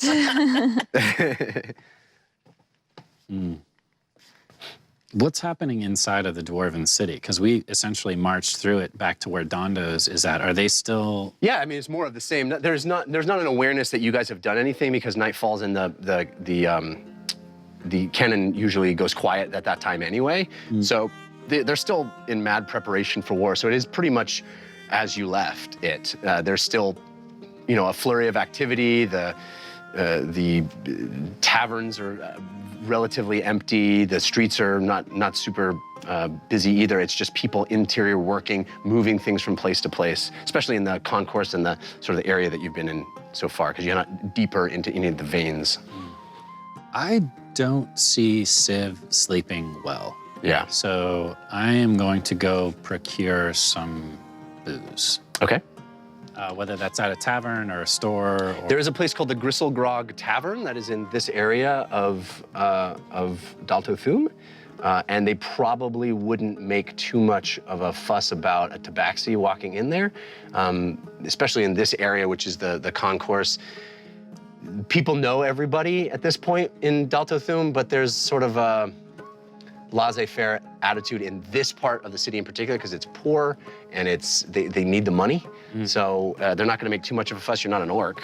So and they see enough tabaxi from Olsvach, which is not terribly far away anyway. So Can I collect some, and we don't even have to role play this out if you want to just tell me, but can I collect some rumors about how what the dwarves are talking about and what's happening in the area besides the war, or maybe even the general dwarven feelings towards the war? Yeah, you get a lot of information over the course. In fact, actually roll me a, let's just do a persuasion check. Yeah, advantage from the Carson. Thanks, Carson. 17? Yeah, so you, silver-tongued, you are comfortable in this environment. I'll buy a couple drinks. Yeah. And you definitely hear the general feeling is one of unrest. It is, you know, everyone is on edge and unhappy about the fact that literally their homes are being rocked. Bombarded. I mean, it's a city under siege, just like the Blitz, right? No one is sleeping well. No one is comfortable. They know of this decades-long conflict with the Orcs, but it has never been like this. It has never been where they can't be at peace in their own homes. And the one thing, especially in this part of the city, which has always relied on the trade of ore and minerals and the things that were mined out of the mountain, that has all been cut off. The trade route to Winkberg has been cut off, but even the king being more insular and forcing everyone to cut off ties to the outside world for safety's sake has not gone over well with the rank and file, with the townsfolk, because it's their livelihood. So there's questioning the king then? A bit. Do they dislike him? I don't think you get a sense of that. You get a sense that he's doing what he has to do in a terrible time and they're terrified about it, but it is not a good situation. It's the you know, least bad policy that could be invoked. So one last thing that I would like to glean from all of this is if the king were not in power, or if there was a voice that was loud enough and powerful enough to possibly either dissuade or even maybe overthrow the king's voice, who would that person be? Roll an insight check. This gives you advantage from Scully as my homegirl. Oh, Scully's my homegirl. Slay! Not good. Let me see if I have a card.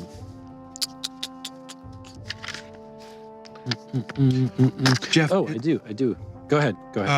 Is there someplace private? Dondo, is there somewhere I can go to commune? I would not advise leaving my chambers, and I'm sorry to tell you that they're meager at best. He does not live lavishly. Yeah. He does not live in a More of multi-room. You're in caves. Are there caves that are side, but if not... There are other abodes that would be much more lavish than this. He lives in what is equivalent of a hut down here. You could probably find a corner or a nook that you could get into and maybe kneel down, but there's not going to be some place that gives you complete privacy. Are you a mind flayer? Because I can't get you out of my head. And the first thing you notice is the tell. So +2 to insight and then another +3. Okay, so that's the total? Makes it a 12. 12? Yeah, I mean, you get a sense of there is an affection among the people in this area in particular for Dondo Corrigana as an advisor, as a voice to the king. He lives among these people, so there may be a bias that they feel like he's one of them, but you certainly feel like he is trusted and has some respect among. So if he said that he disagreed with the king or wanted to go against the king or wanted to push his, what's the word? Agenda? Agenda, thank you. towards the king, they would be on his side. With a 12, I think you get a sense of their general affection for him, but I don't think you understand whether or not they would, be behind a coup or, something like that. It's not, it's not clear to you whether they would be full-throated in an opposition to the king. I see. One last thing, do they know anything about the forges? The 4 former forges? There is a general knowledge that is a thing, but no specific No one's information. ever been there, no one's ever... No, everyone says that if you want to know about the forges, the only people that could possibly tell you about that are the idle elders, which some people sort of jokingly, in the tavern, some people kind of jokingly call the addled elders. And, there's laughter when they're brought up. They're kind of spoken with a little bit of derision. Some people respect them. They're old dwarves, but mostly they think that they're kind of kooks. Where are they located? They are in one of the veins. They're in the gold vein. There's an area in the gold vein. I mean, I hate to do this because I'm kind of going off on my own, but I think I would go there. Well, it's the middle of the night. So they're all going to be asleep anyways? Yeah. Okay. Then I'll go back and sleep for a very short amount of time, and then first thing in the morning, I'll try to talk us into going to there. Okay. Before he does go to sleep, I'm gonna go to Lily and say, Lily, I think I may have something that could help Civ calm down. What? It might be nice. Just give him a nice reminder of something. I think you should be the one to give it to him, though. Okay. I'm quite inebriated by the time I get back. Okay. Because I'm trying to drink with dwarves. yeah, that's right. That would happen. Yeah. I mean, my constitution's a 15, but this is not I mean, these are dwarves. Yeah, and this is not a high class establishment. You're at Gristle Grog Tavern. Yeah. You chew the mead in this place. So yeah, it's. But you do return. James. Mm-hmm. I'm not sure this is the time. Okay. He seems a bit. Yeah, you can smell him before you see him. Got it. I don't know. Hang on to it for Yes. Fahima, Yeah. I am shocked at what you say. Why? I don't know. I did not expect it from you. Why? Want to protect so many animals all the time. I figure Animals don't know the difference between right and wrong.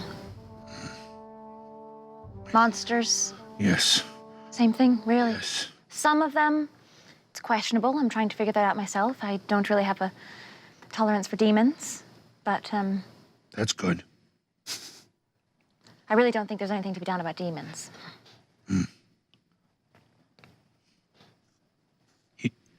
Hearing you say what I say made me feel sad for you. Why? You are so innocent. I'm not so innocent anymore. I agree. Because of what you say. That worries me. I just don't understand how you can think of a child with rock crumbling around its head, completely innocent. It didn't do anything wrong. It hasn't even learned the difference between right and wrong yet. He was once that child. And now he's not. He was And never- he's killed hundreds. I understand your anger. I feel it myself. But I also see myself in him. And you should have that same anger for me. The only difference between him and me is you gave me a chance. You're saying that you were once as terrible as him. Worse. I've been saying that since I met you. I've told you that every time.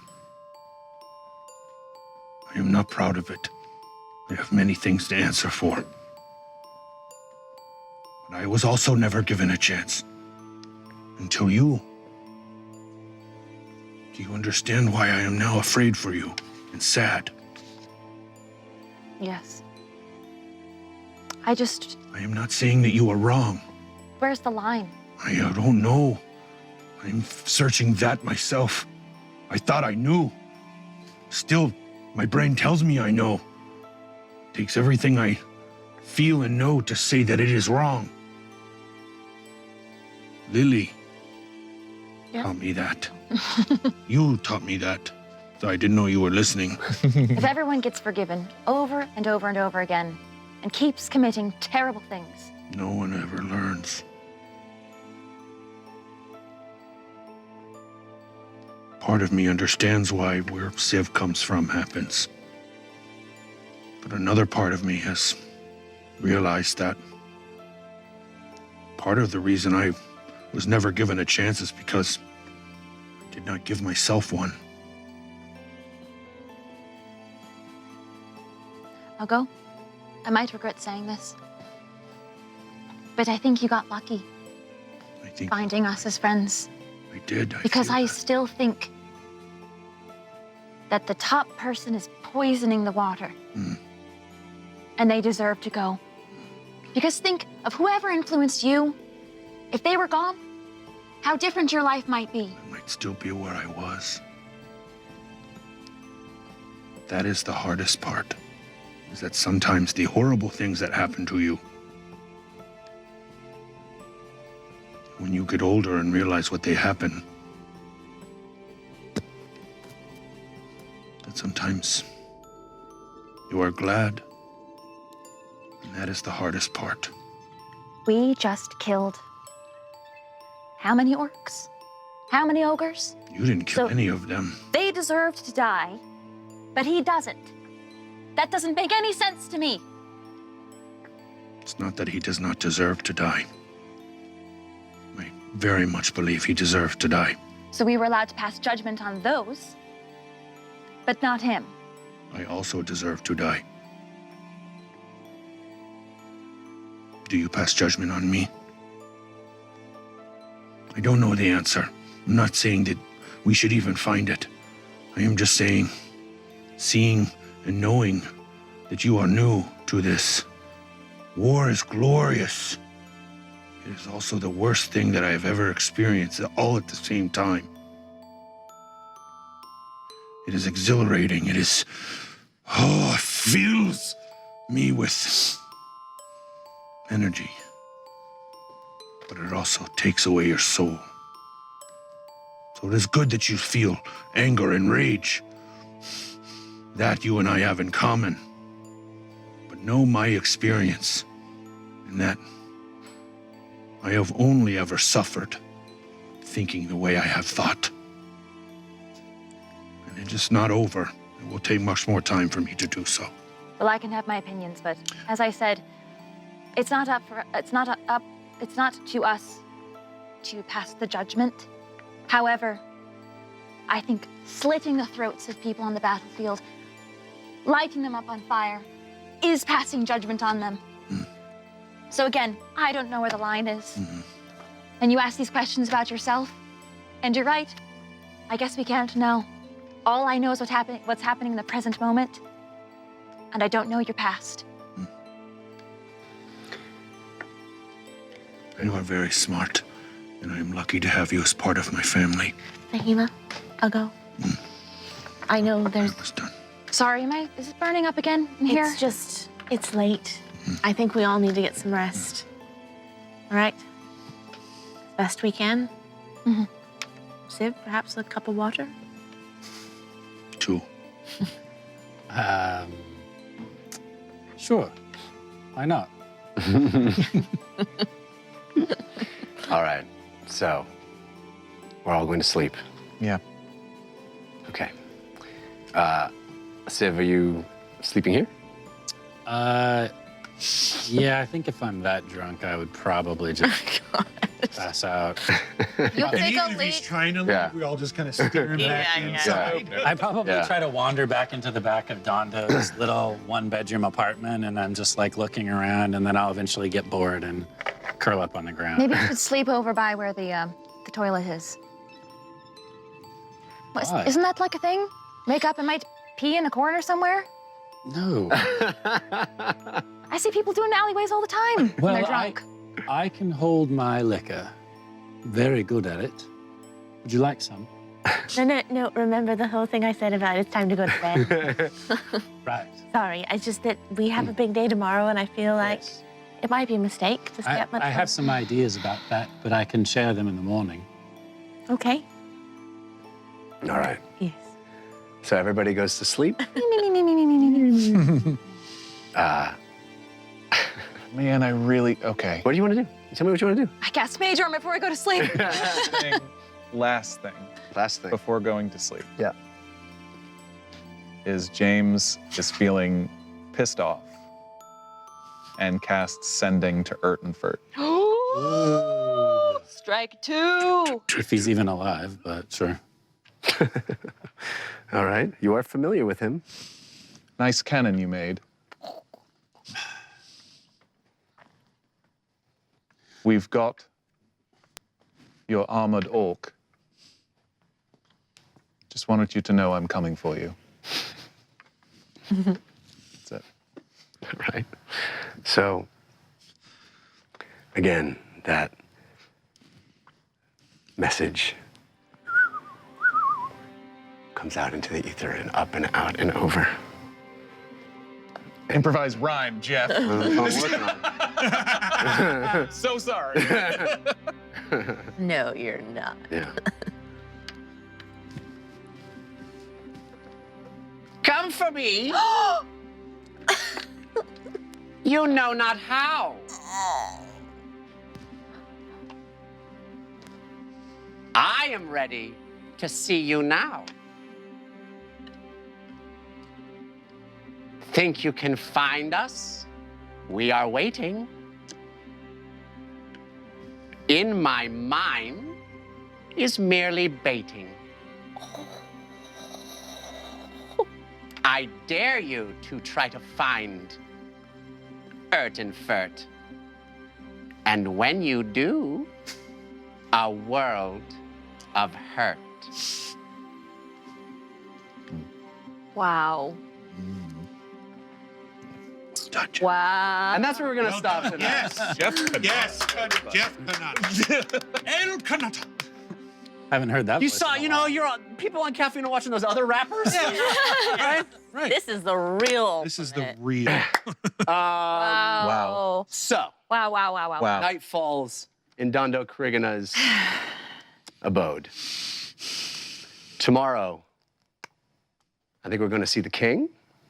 We're going to find out what we're going to do with our prisoner. And we're going to see if we can finally gain access to the dwarven fortress of the four former forges. Never gets old. No. We do have a force of good that needs to be rolled from Patrick Edge. Ooh. So let's see what that is. That's a 4. Hey! Pass that down to him, please.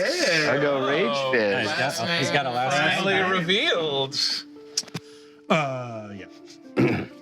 Dice and cape. The dice favor your goodwill and heart. The next time you roll stealth, a camouflage cape pops out of the amulet, giving you +2 to your roll. Ooh, nice. Excellent. Thank you all for your incredible support. We have some love being shown. Fellowship OTT, Just Jules, TW, Twinsen, Captain Critical, Lily Dumblestuck fan, and more with those cool balloons. We love seeing those balloons. Thank you, thank you, thank you. It's so generous, and we appreciate it. I have another bit of a reveal. I'm not going to be here next week. Dun, dun, dun. Yeah. Family and I are going on a little vacation. Haven't gone on vacation in a long time, so I will be absent next Wednesday, but the show will go on. Indeed. We have an incredible guest DM coming in and playing with our players, and I think it's going to be the return of the Mending of Magic characters that everybody loves so much. Totally. So I'm excited to watch that episode. I hope you'll all come back next week as we take a little break from Ein and do a completely new one-shot adventure that should be really, really fun. So please don't miss that next Wednesday. And then the following Wednesday, we will pick up here where we left off the next morning. I can't wait for that. Until then, humankind, be both. Happy Valentine's Day. Yeah, happy Valentine's Day. What a great ending with that rhyme. How do you do it? To all of you who played along and interacted with us throughout the evening, our humble thanks. And thank you to everyone that shared our adventure. And my respect and thanks to Lost Legend 15, The Brush of Tie, Fuzz 58, Kaibuku, General Markla, Mama Araban, Thunder Muffin, Baron Wilderness, yeah, the Soviet Potato, Silly, Ice, Will DJ 1217, baby, yes, hey, yeah, Payton, Killer, Changebox, Dude the Man, Rainwing Light, Fury, wow, Uncle Satan W, Omega Death, yeah, Speed Bump 78, Baby Driver, Retro Argent, Lil Haro, DV Shoe, Dyson Capes, Garrett Ragland, Pirate Girl, Soroyama, Fish, Miko, Oblico, D&D Kid, The Carson, Briber, Konata. Yeah. Mata Mouse 3. I think that's just Mata Mouse. Whose viewers submitted? Oh, baby. Force of Good and Force of Evil cards were used on tonight's show. And don't forget, baby, the Dungeon Rundown. The official Dungeon Run after show airs Tuesday. I almost said tonight. No, it's Tuesday nights at 6 p.m. Pacific. Our host, the beautiful Trisha Hirschberger, sits down with the cast of the show to talk all things Dungeon Run, yeah. From community questions and episode recaps to theories and all, the fan art your mortal brains can fathom. The Dungeon Rundown airs right here on caffeine.tv/the Dungeon Run. Make sure to follow the channel to get live notifications. And of course, join us for the Dungeon Run next Wednesday at 6 p.m. Pacific, right here as the Dungeon Run continues. Best show on the internet, baby. And please note, as Jeff mentioned, our fearless leader, Jeff, of course, will not be here next week. Now, I'm tasking him to take care of something for me. Don't worry about what it is, doesn't concern you. That's between him and I. We will have that special one-shot adventure featuring a surprise guest DM. DM standing for those that don't know, Dungeon Master. Until next week, may the dice straight up roll in your favor, baby. Yeah.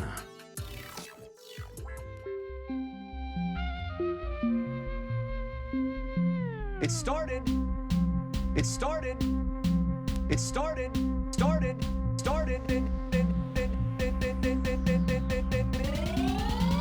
As a simple dungeon run.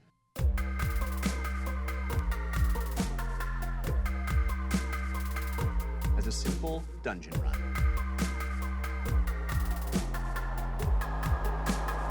Let the dice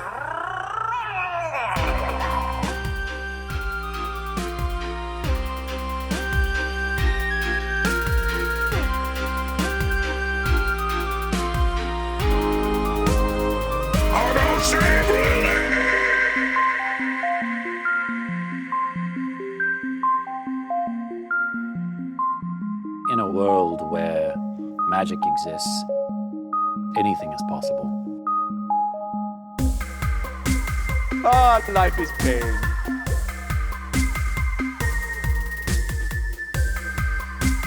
Ah, life is pain. Pain, pain, pain, pain, pain, pain. Meep, I love you. Come back to me. Meep.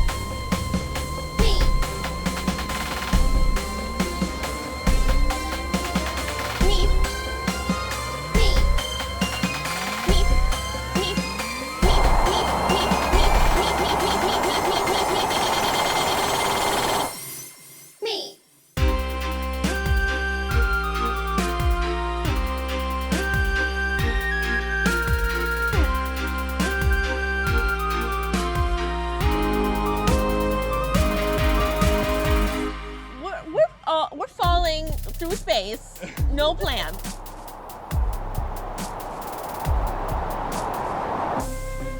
The island of Bingle is safe once again.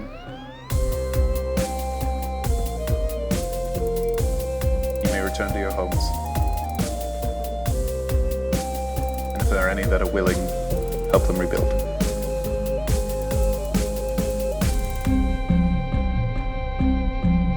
Humankind. Be both.